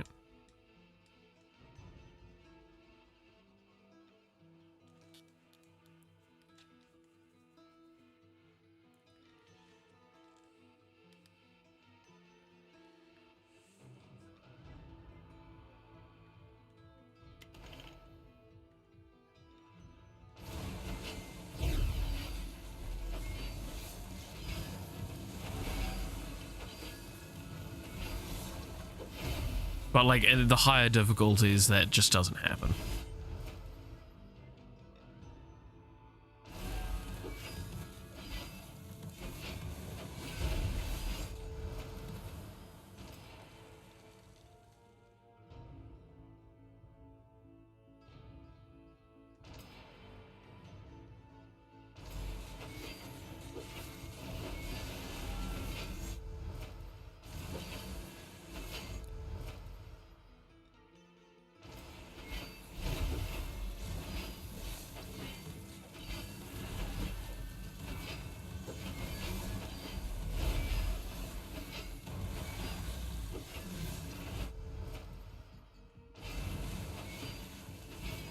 Alright, so this build is very reliant on the pillars of light thingy that you see coming out of me. That big wave of, or beams of light.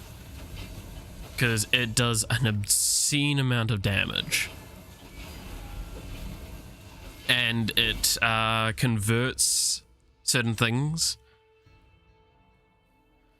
So what we're playing mainly with is Dazed, right? So Dazed works in an idea that it basically increases crit chance on that target.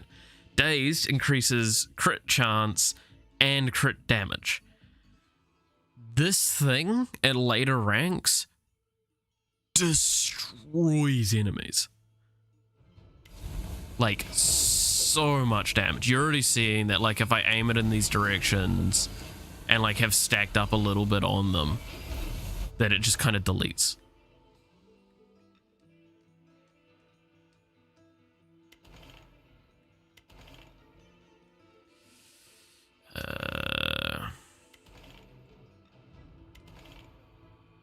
There we go.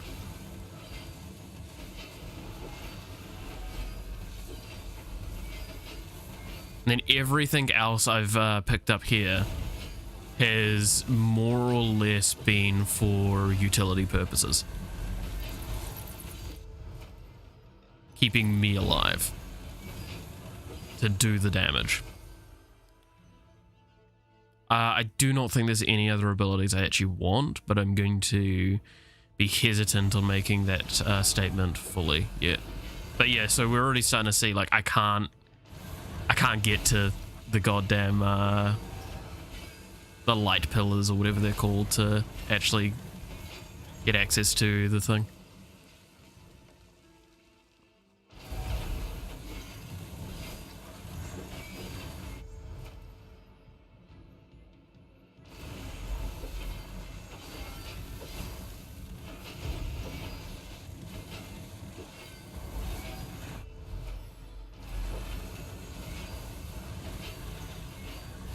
What do you think of nature versus nurture? Okay, that's something I have actually done like part of my degree around. So my simple answer is they're both equally as important and real. You want a more detailed description, I can, but like in short, that is the case. To anyone that says one is more important than the other, or one is more realistic than another, they're fucking lying. There is more than enough evidence inside of the world to show that, like, nature occurs, right? Like, natural things occur, that there are similarities and there is information given through birth. Like, before birth, sorry. More than enough. What also needs to be, because, like, fun fact, a lot of kids in New Zealand, for example, for a portion of time, kind of actually similar to my age demographic, would, when they were younger, hear the theme to Coronation Street, a sitcom series. Like Coronation Street or Neighbours or something like that, right? They'd hear the theme to that song, to that series, and they would relax. They would calm down. You want to know why? It's because the mother would. The mother would often spend that time of day sitting and relaxing and watching the show. That is learnt through pre-birth information. That's learnt through natural things. There's also all of the concepts of how to actually function as a human being or function as a living being, breathing, all these sorts of things. We struggle with it early, but we have the baseline foundational information there. Nurture does matter as well. Nurture, I'm really intense about this one because like this is again one of the things I studied excessively as part of like several parts of my degree. And so I'm trying to think of the best way to kind of explain it without getting like too invested into this.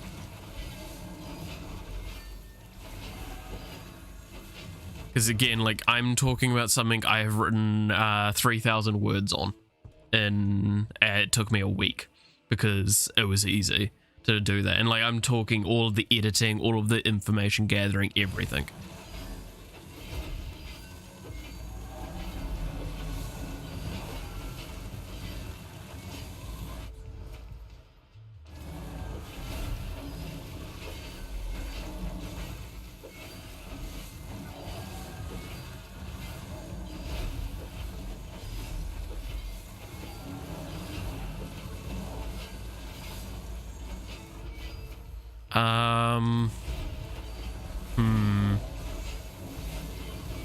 I think it just comes down to like both of equal merit in a lot of things. Like you naturally have a lot of dispositions.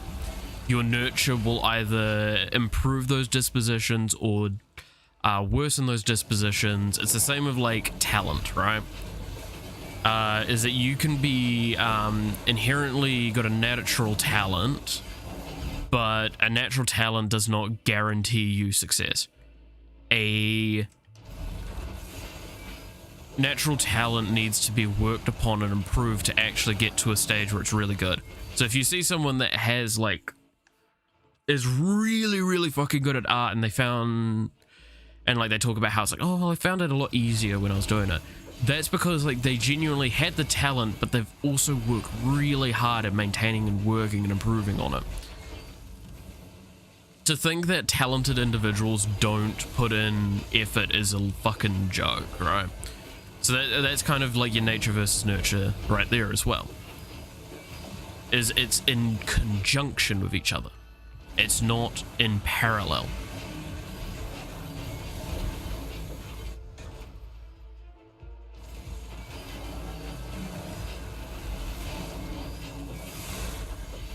So it's not one or the other. It's not versus. It's combined.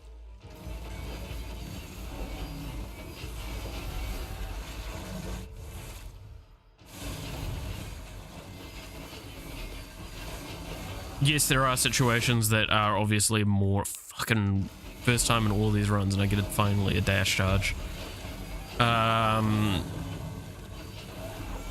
Fuck, where was got distracted by that.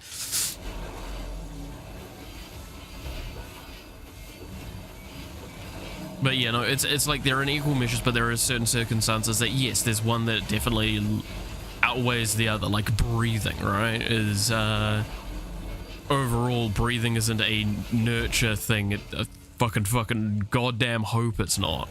It should be a natural thing that comes to you. But like the rest of information, there's mixed stuff.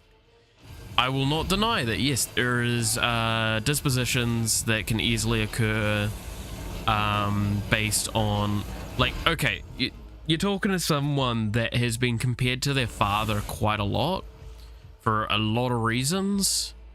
Fun fact, never met him. How do you explain that then?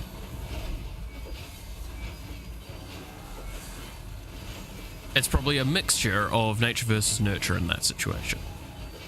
It's probably there is a natural disposition of psychological development that occurred relative that is similar to one of the parental individuals, but also it's quite likely that the mother in that situation also helped perpetuate that by either enticing those situations, shown favorability to those situations, all sorts.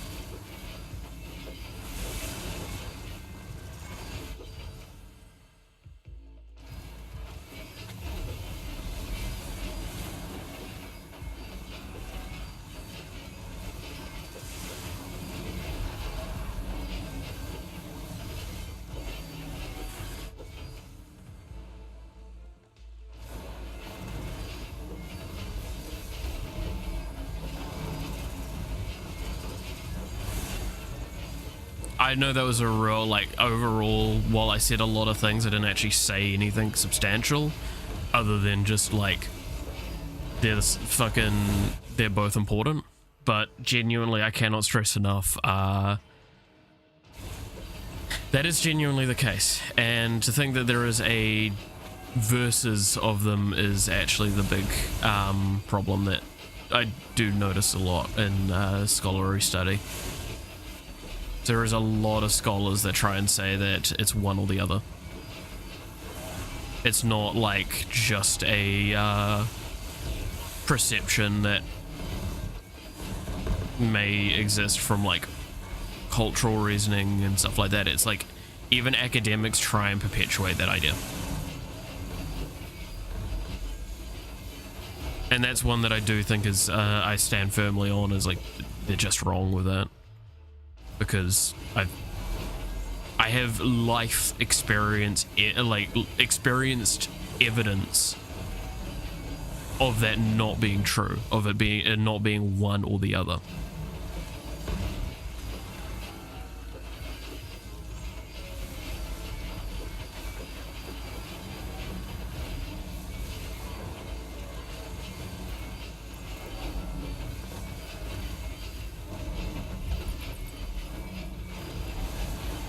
Jesus, I'm getting fucking knocked around.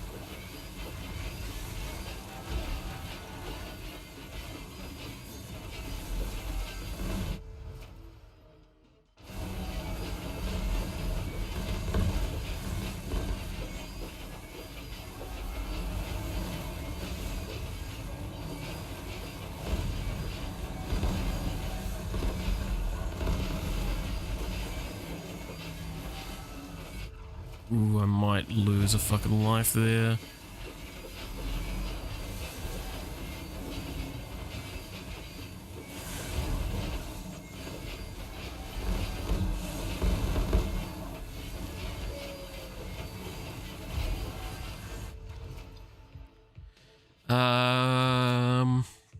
Yeah, add in desperation, gives me a little bit of fire damage getting added in there.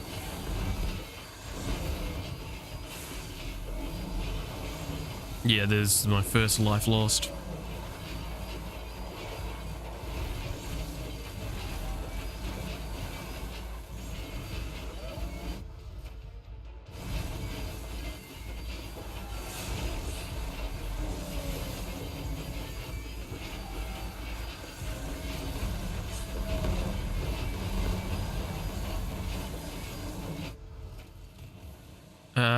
Area of effect for frontal, damage increase for frontal. Definitely damage increase. We're starting to get to a point where area is fine. I need damage. Psychopaths versus sociopaths. I don't know how much I actually can speak on this, without getting in trouble.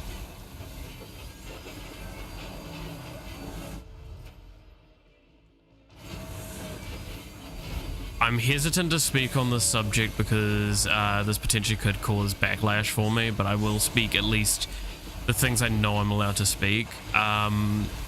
So a psychopath is kind of the argument of born wrong, right? You were born with a disposition that made you faulty. You had a switch missing. is often the statement on it, right? Boy, do I hate saying that.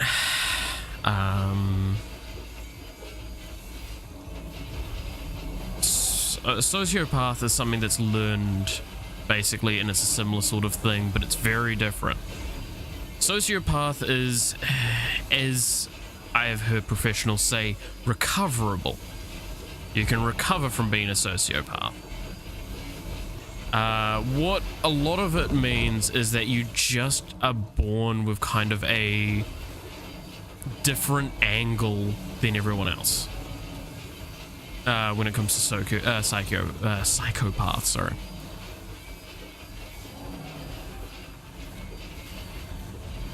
And fuck me, I just lost that life instantly.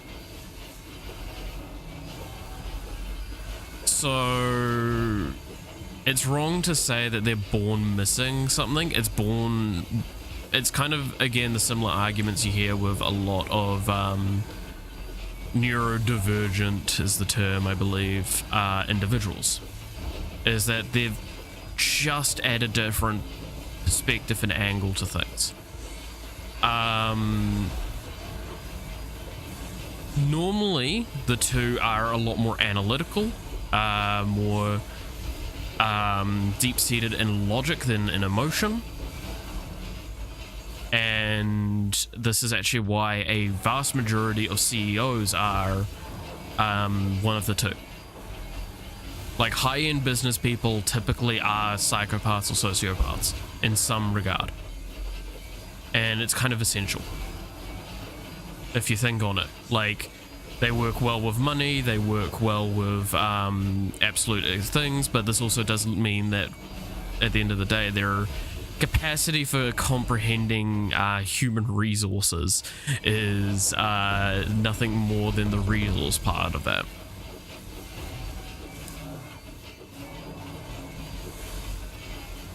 And yeah, I think now a big perception that I know a lot of people have, and it fucking pisses me off for reasons like I said I'm not going to go into, but there is the perception that psychopaths are evil. This is false. Psychopaths see things differently. They think logically. Their logic is what determines how they think, not their emotions. Emotions are often a foreign concept, in fact, and they can be devoid of them in a lot of times. Does that mean they're evil? No, it means that they can make tougher decisions that potentially need to be made. They can go through situations much better, but they sometimes don't always best suit how people feel about them. And they can sometimes miss writing on the walls of how people feel about a situation if they're not clearly said. Subjective sort of statements tend to go over their heads, and it can lead to those kind of difficulties of misinterpretation of information and statements.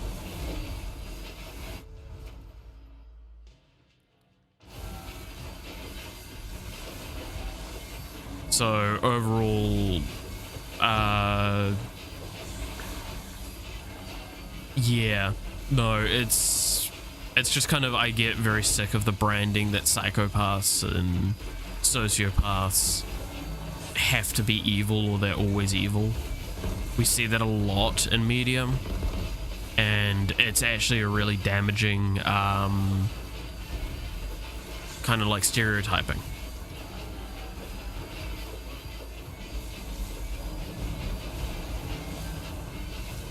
Because the worst part is that there's a lot of characters that exhibit what I've just explained in a non-negative way, and they're never perceived or explained to be psychopaths or sociopaths.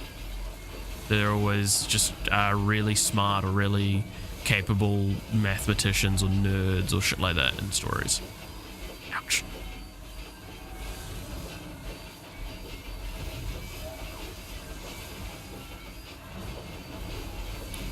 But I will not deny I have some bias in this argument. I hope that answered the question. Oh, I just got bonked.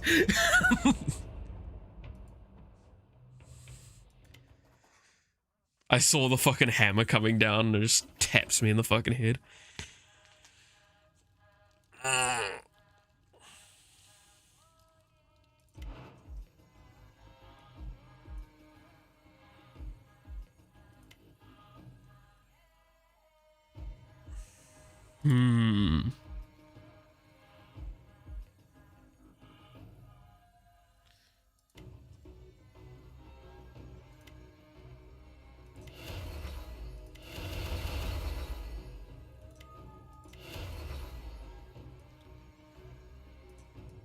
But yeah, I also got some levels over here.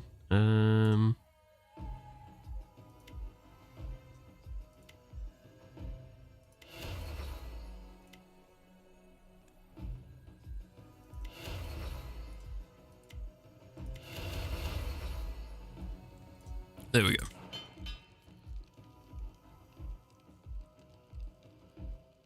Oh, to get the last one for this as well, I need to do more stuff in the Frozen Wastes. Should actually really think of a good build to do for Frozen Wasteland. I could always just play Necromancer and just kind of make the silly things.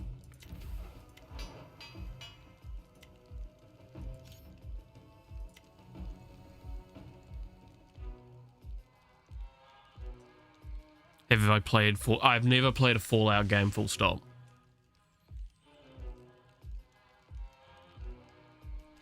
Like I can say that with complete honesty. I've never played a Fallout game.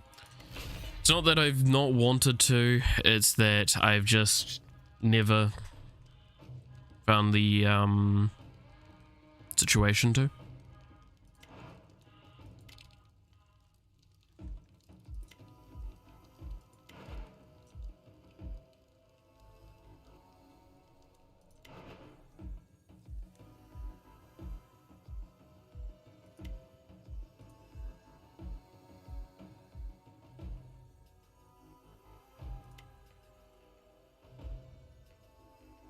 No, I need epic ones for this if I'm doing summons. A lot of the summon upgrades do get into the epics. Kind of want that one.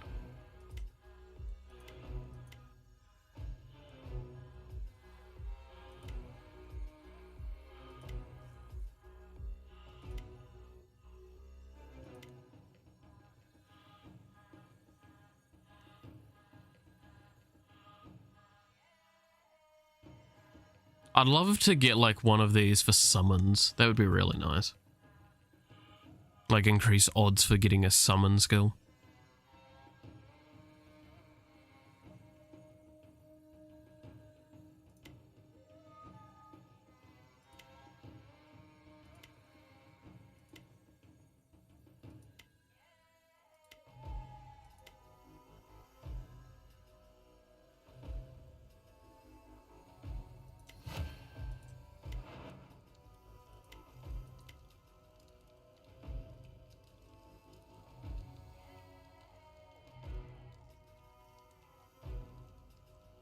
There's also one complaint I have with this game, right?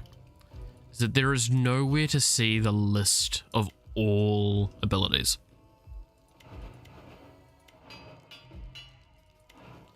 I really wish that had that. That would be really nice.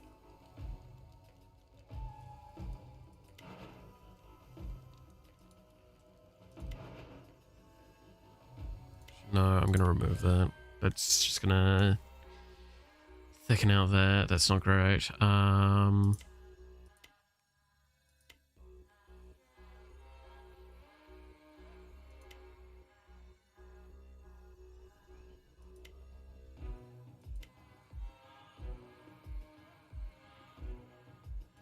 Yeah, let's just go with Head Start.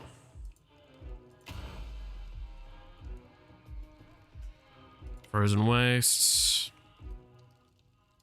And fight.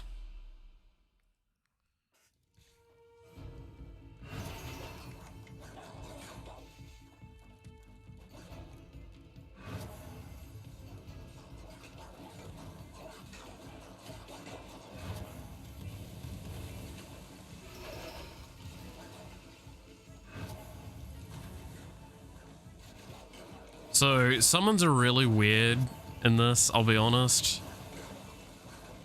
And summon builds are equally as fucking weird.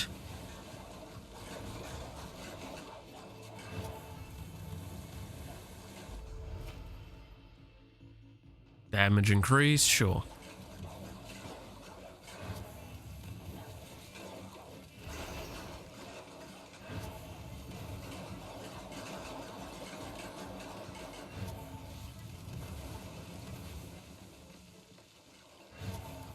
As a ethical question, should a synth have rights or should they be destroyed?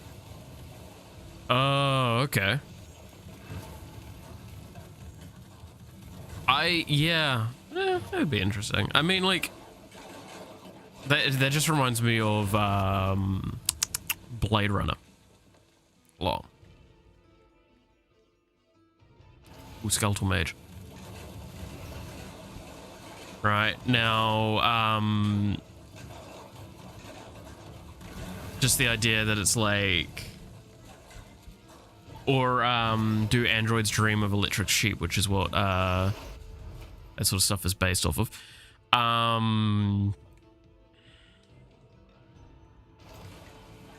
I have always played with I think I've talked about this before, the concept of what is actually a living being, or what is life, right?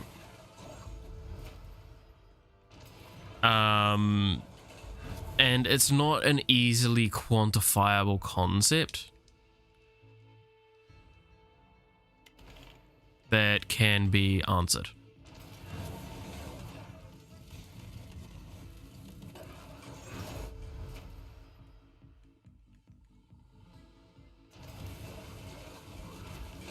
Like, do I consider like I've talked before about like my decision, my arguments with AI, right?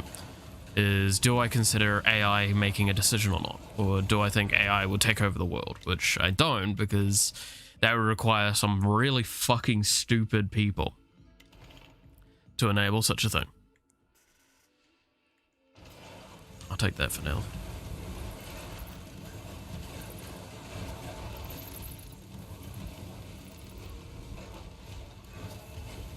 I'm looking kind of for Bloodlust. That's what I'm definitely looking for.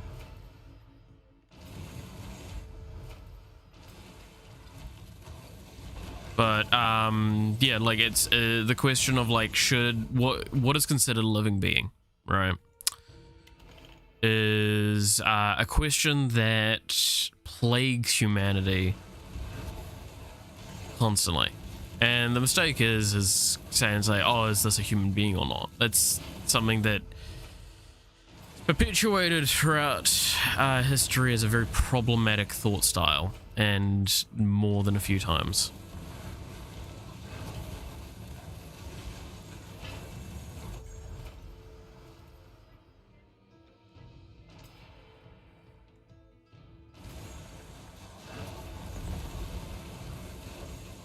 So yeah, it's never easy.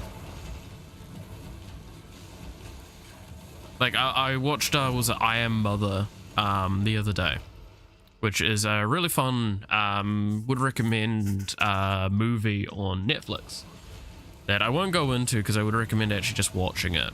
But it does play with the concept of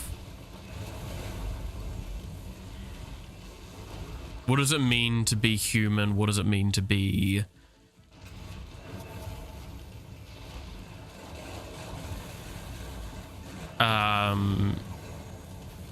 with humans?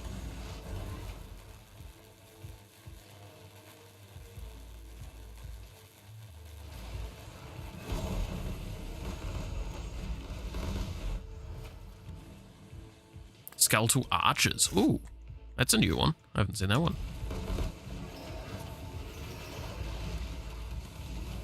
Getting all the skelly boys. Why play the game when I can just learn to dash even harder?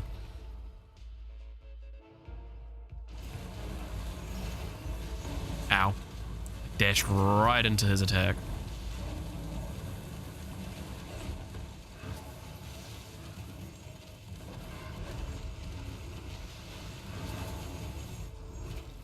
Increase protection.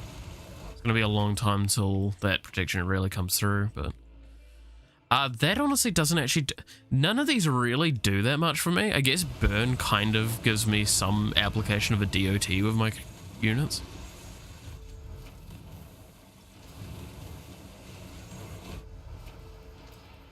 Like, what I'm looking for the most is yeah, fuck it. Damage and I mean just damage, really. Damage and survivability are two things that are really, really important for this kind of build, because I don't technically play the game myself. So I just need to be able to survive for my other stuff to do play the game for me.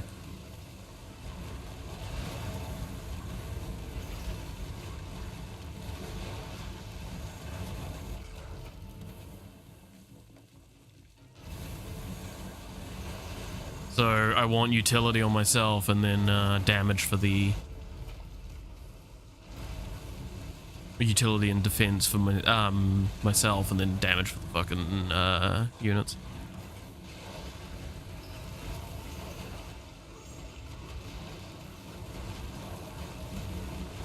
I still want to replace the chain lightning with bloodlust. I actually want to get that agile more.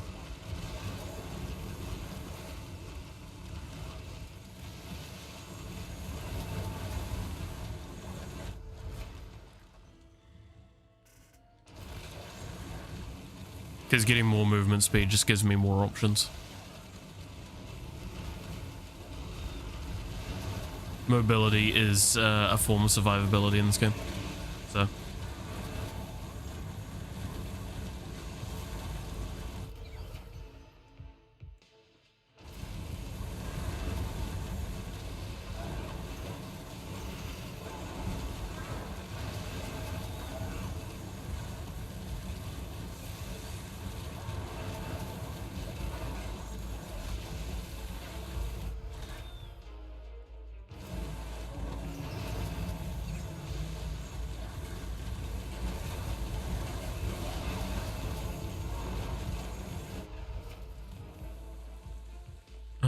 Get that, because it's just raw damage multiplier.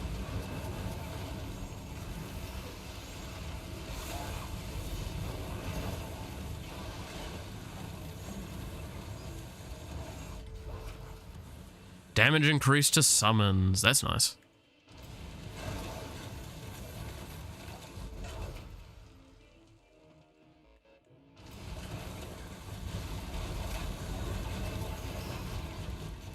Because I'm pretty sure I do have access to Chaos, so I should have access to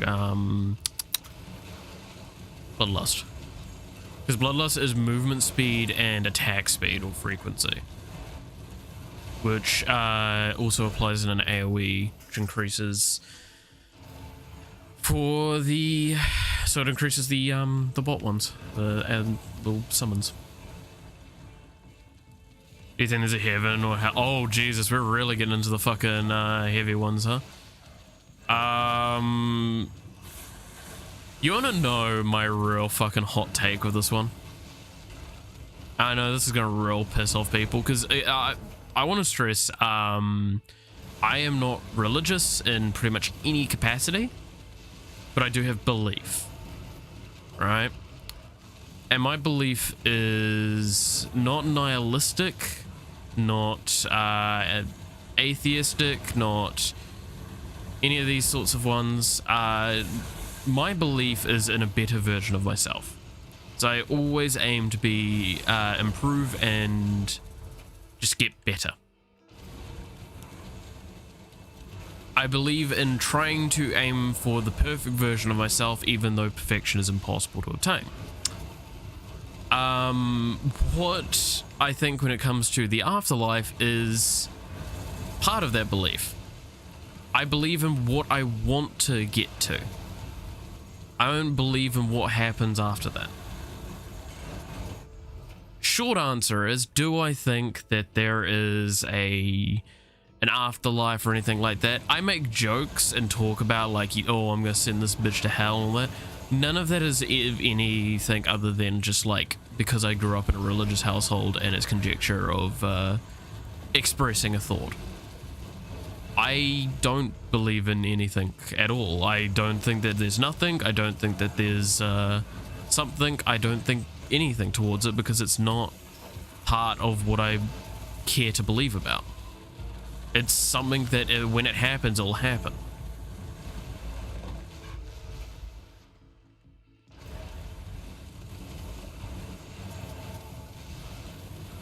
And that's why, like, as well with people that I know that die, it's kind of, I don't spend time in sorrow, but I can feel sad to the capacity that I understand that. But I do not just sit there and cry miserably after I know someone that's passed away. And like I don't harp on about it for fucking ages. And you might go, well, that's because no one that you've really cared about has passed. That's wrong. I've seen a lot of death in my time, and I just found it a more reasonable answer to accept the death because it's an unavoidable, unstoppable, and unchangeable concept. And that means that they are no longer directly in front of me or beside me. So why waste more time on something that I cannot obtain or cannot be with? And why not just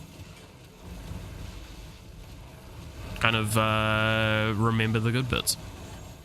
Which is something that I think a lot of people fucking fail to remember, is they always remember the sad, yes, bloodlust.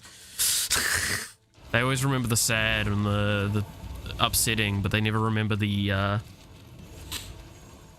good things that happen. They were always gotta keep in mind the bad things. So that's the things that stick the most. It's not good.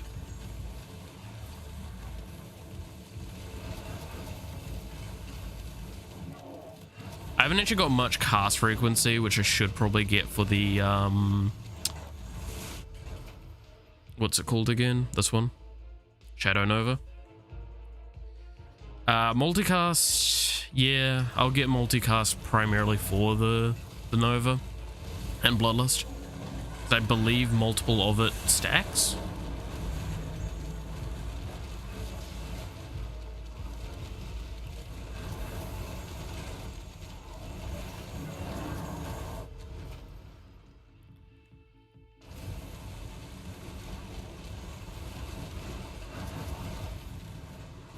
So it gets more cast and attack speed and all that. Oh, I'm stuck. So I don't actually care about skills anymore. What's my crit at? 50%. Crit carries over to the summons, to my understanding. So I do want to get a little bit of crit chance, or at least I would like to get crit.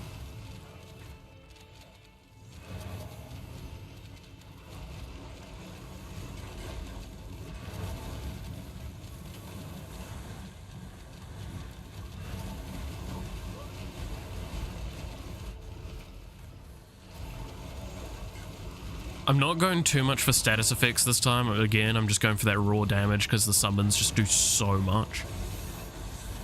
That's why crit sounds really nice, because I've already got a lot of damage on these summons.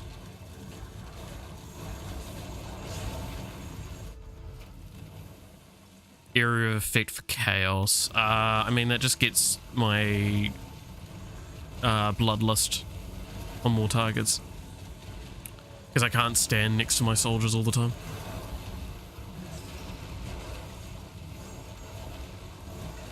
They're normally too much of in the thick of it. They're also absorbing a lot of the targeting on the map, which is why I'm really fucking happy to try and do this build, because it means that I have to dodge less.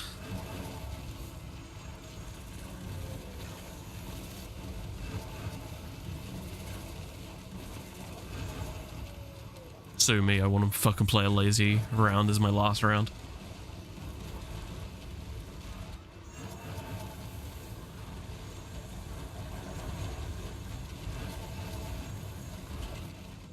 Shit, I didn't get that second dodge off in time. Add a little bit of frailty. Or a bit more frailty, I guess. No, it was the first time I got a frailty. Okay.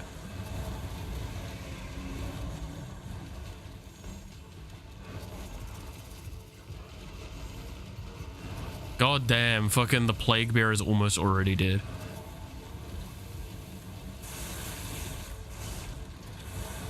And that's the Eternal Guardian just fucking vanished. Because my range units actually do an insane amount of damage.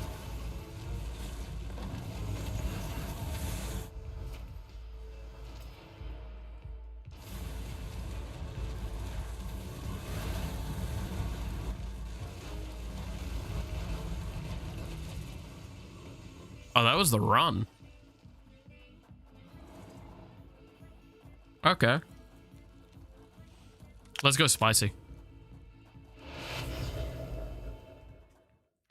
I did it fast enough so I can actually go do further runs with this. Fucking immediately summons a small army. Let's go. I say small, that's not a small army.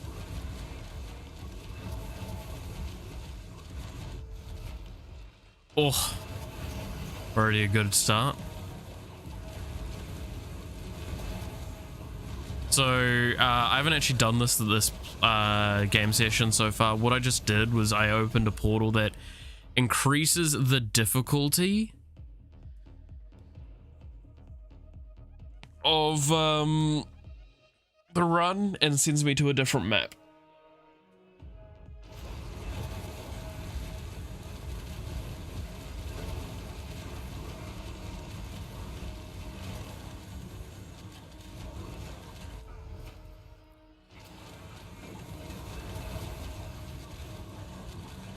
But it just basically starts over again. So now I believe, so each wave will spawn 4 Void Lords instead of 3, like it was in the previous one.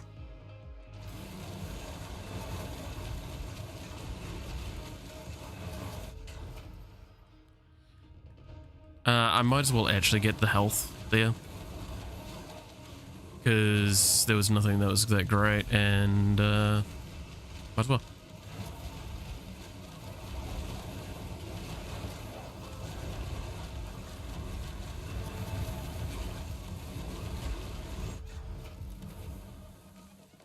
Skeletal mages more damage, sure. I will get this multicast because again, so multicast isn't amazing in this build because it focuses a lot more on the summons, but it does mean that when I replace summons, it's very quick and immediate, which is nice.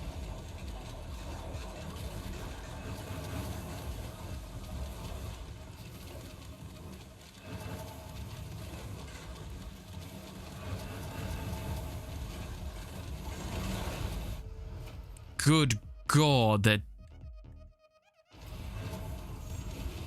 Did that just knock one of my fucking lives off? Okay. Holy shit, okay, I needed to avoid that like way harder. I was starting to autopilot there. Time to go back to paying attention to that dude. Yeah, so there's 4 each time now. Sure.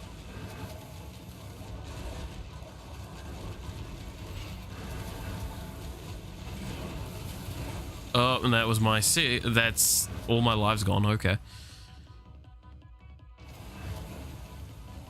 What I get for not paying attention. I literally have an additional fucking 3 dashes and I just am not using them. I'm going to die at this rate.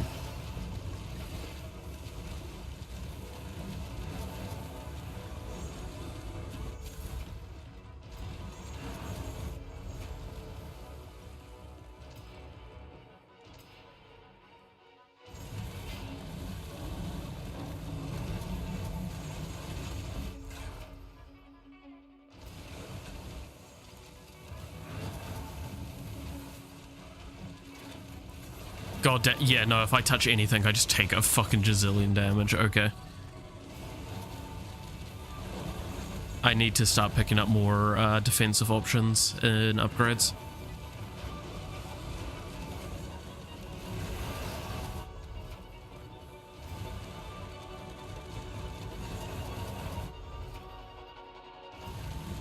Kinda hard not to want to pick up Magnet though. Magnet, by the way, in this, which I like, increases pickup range, but also increases how much EXP you get.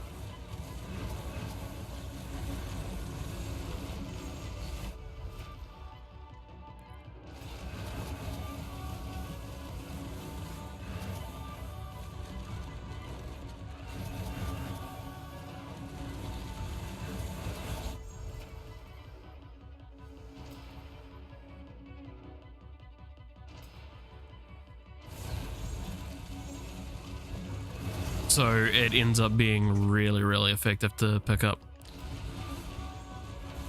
I don't want to lose movement speed. I'm already struggling enough as it is. I want to do more stupid things.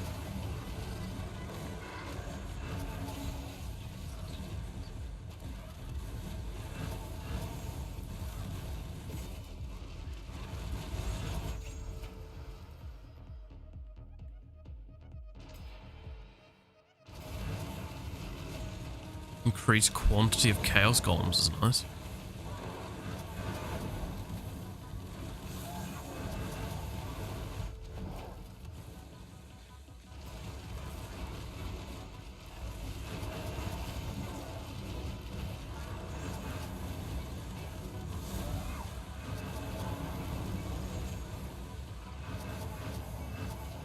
But yeah, no, healing's quite the rarity for me, I'll be honest.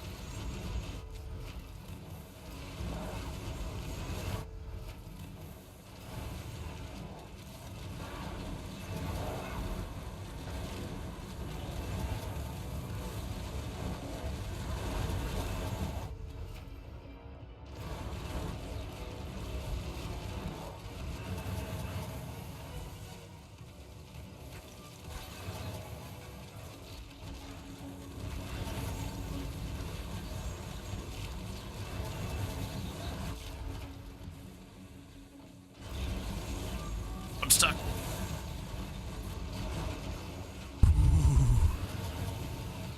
Didn't want to fucking die there, Jesus.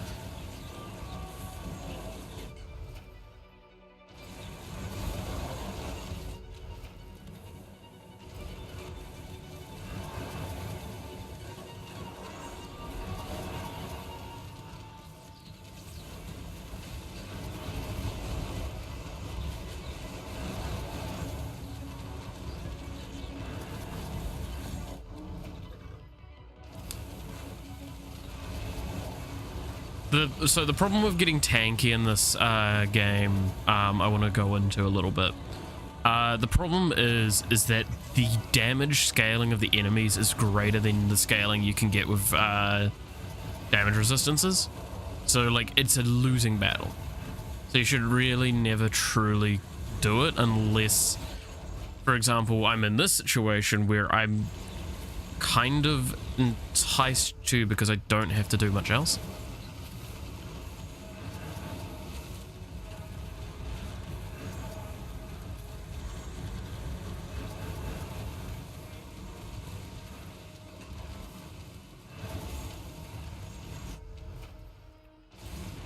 Because my damage scaling's already really, really high.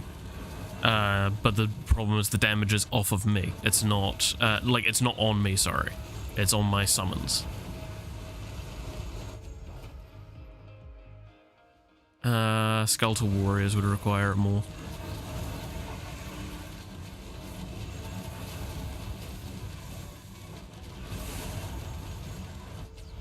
So outside of boss damage, I don't take that much damage, but the problem is boss damage is just too high.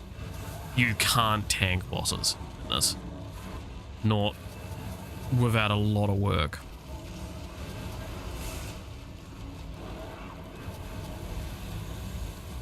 And that is by design, I think. And a reasonable design at that. Like, you shouldn't be able to just tank the bosses and go hee hee lamel.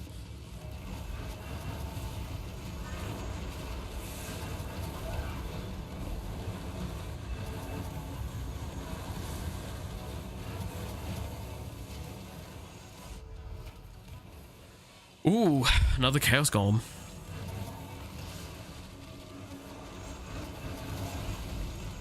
I'm fucking down.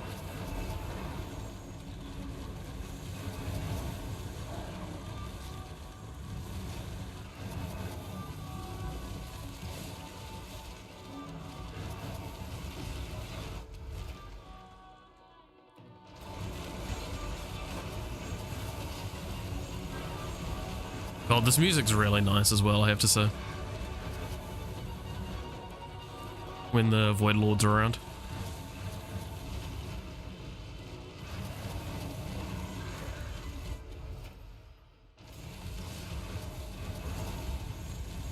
So, by the way, these crystals get dropped by the Void Lords, and the reason why I don't always pick them up is because if you win, you pick them up automatically, and when you pick them up, they are a they're a vacuum power-up. They grab all the XP on the map. So I like saving them for when situations get really fucking bad. Or, when I accidentally run into them, I have a few of them spare, so I can still grab a large amount of EXP in a moment's notice.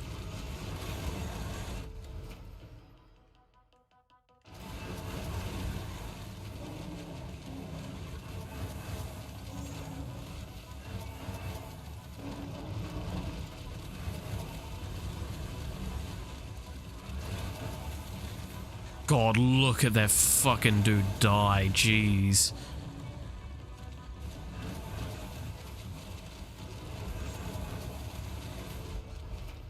My boys get on them and they just fucking rip them a new one.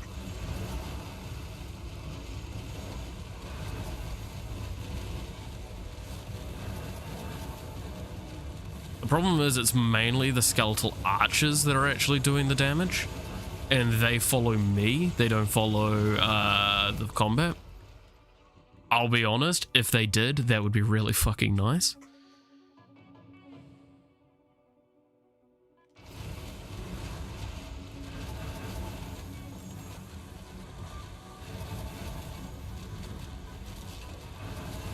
But it also kind of gives me a small pocket army that does actually work with me a little bit. I'm gonna just pop in a Venomous because it just gives me more damage. Holy shit, I almost died.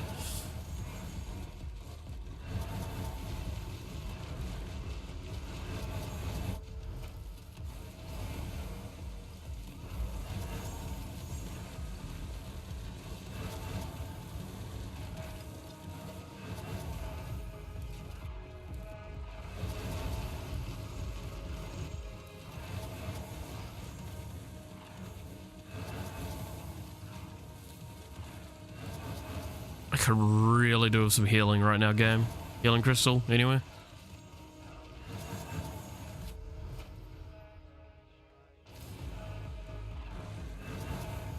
Please. Spare me a crumb of healing.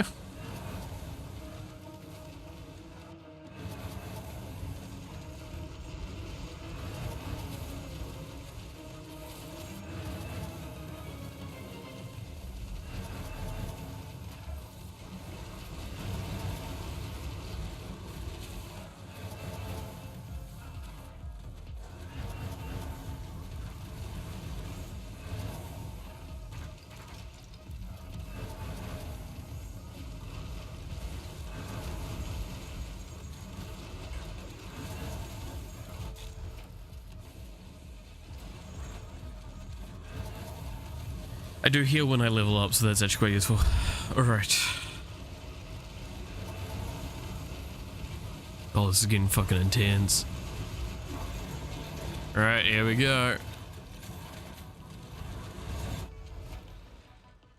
Area of effect, or just powerful strikes. Again, area of effect doesn't actually do overall that much for me. Even if it does affect something about the summons, it's just not actually as good as just damage.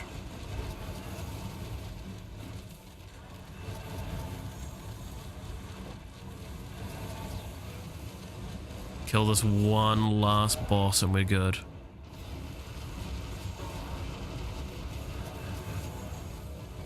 Done. Just need to dodge the remaining stuff and we're good. Now, we have a decision here. Could go deeper. Fuck it. Yeah, fuck it. Why not? More resources. When I finish this run is when I finish the stream anyway, so.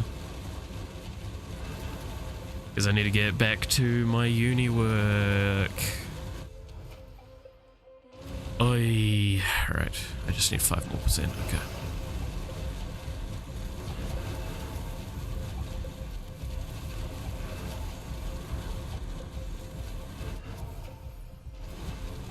Why did I pick that up? That was not useful.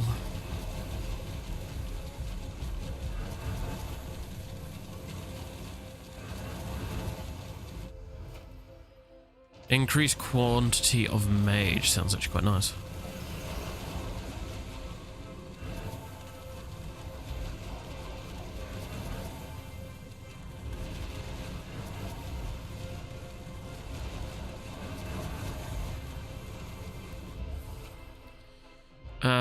Actually, I do want more agile. Give me that in-between dash speed.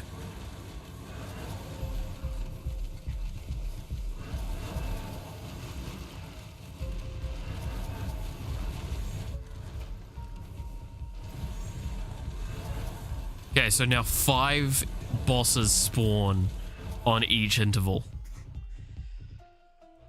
Okay. And they're really fucking big.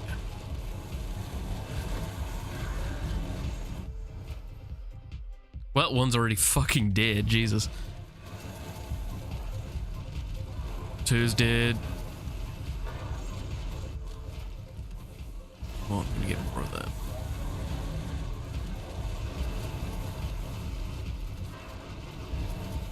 So, fun fact, the reason why I'm still using the Nova, the whatever it's called again, something Nova, Shadow Nova, is because it does heal my units, which just gives them a lot more reach than they might normally have.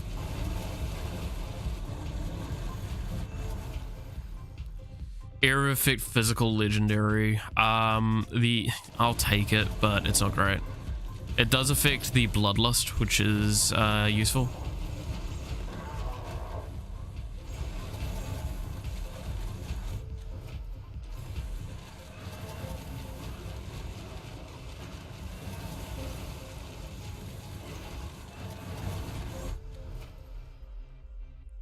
Oh, that's 7 chaos golems I can have out now? 7, or is it 6? We'll see in a second.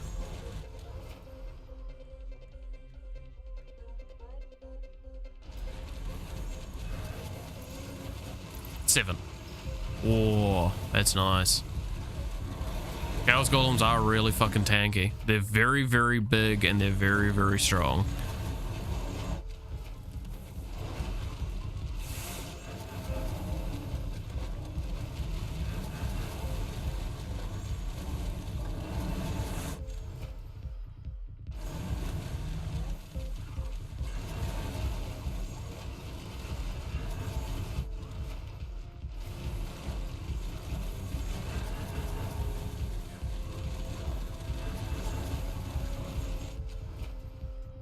That's nice. More multicast is always good.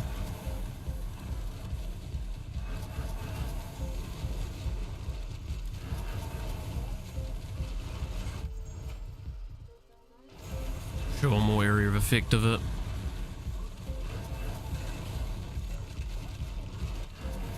So fun little reminder in case it's actually been forgotten at this stage.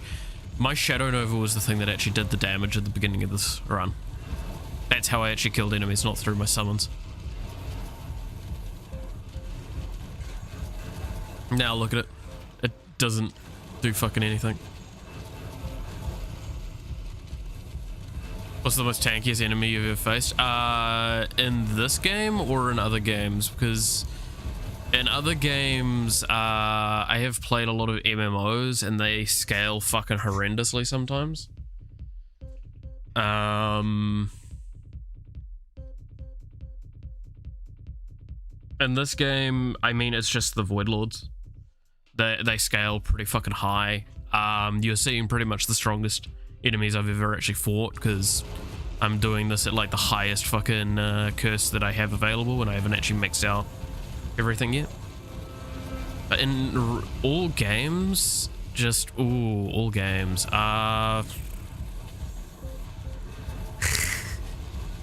You want to hear a fun story that's not per se a tanky enemy, but one that I made really stupidly easy when it was an extremely difficult fight, and it took fucking like half an hour to kill it.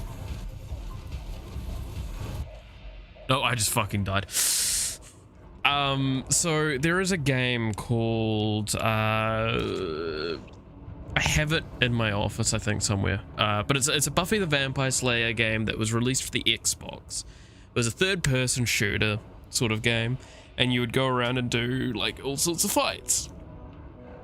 Cool. In it, you have to deal with a lot of really stupid things. One of which of the boss fights is that you have to fight Ripper, which is Giles's younger version of himself. My summon's just continuing to fucking dominate in the background there. Now, his fight was he's hypermobile, so you can't really get close to him.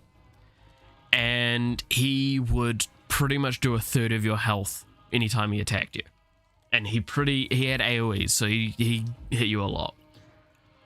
There is a trank gun in the game that what it does, and I know how this is programmed as well, is that when it deals damage, which it does the minimum amount of damage it can possibly do, to most targets it would put it to sleep, right? It would hit the target and then they'd fall over and fall asleep. Bosses, they didn't do that with, right? Instead, they made it stagger.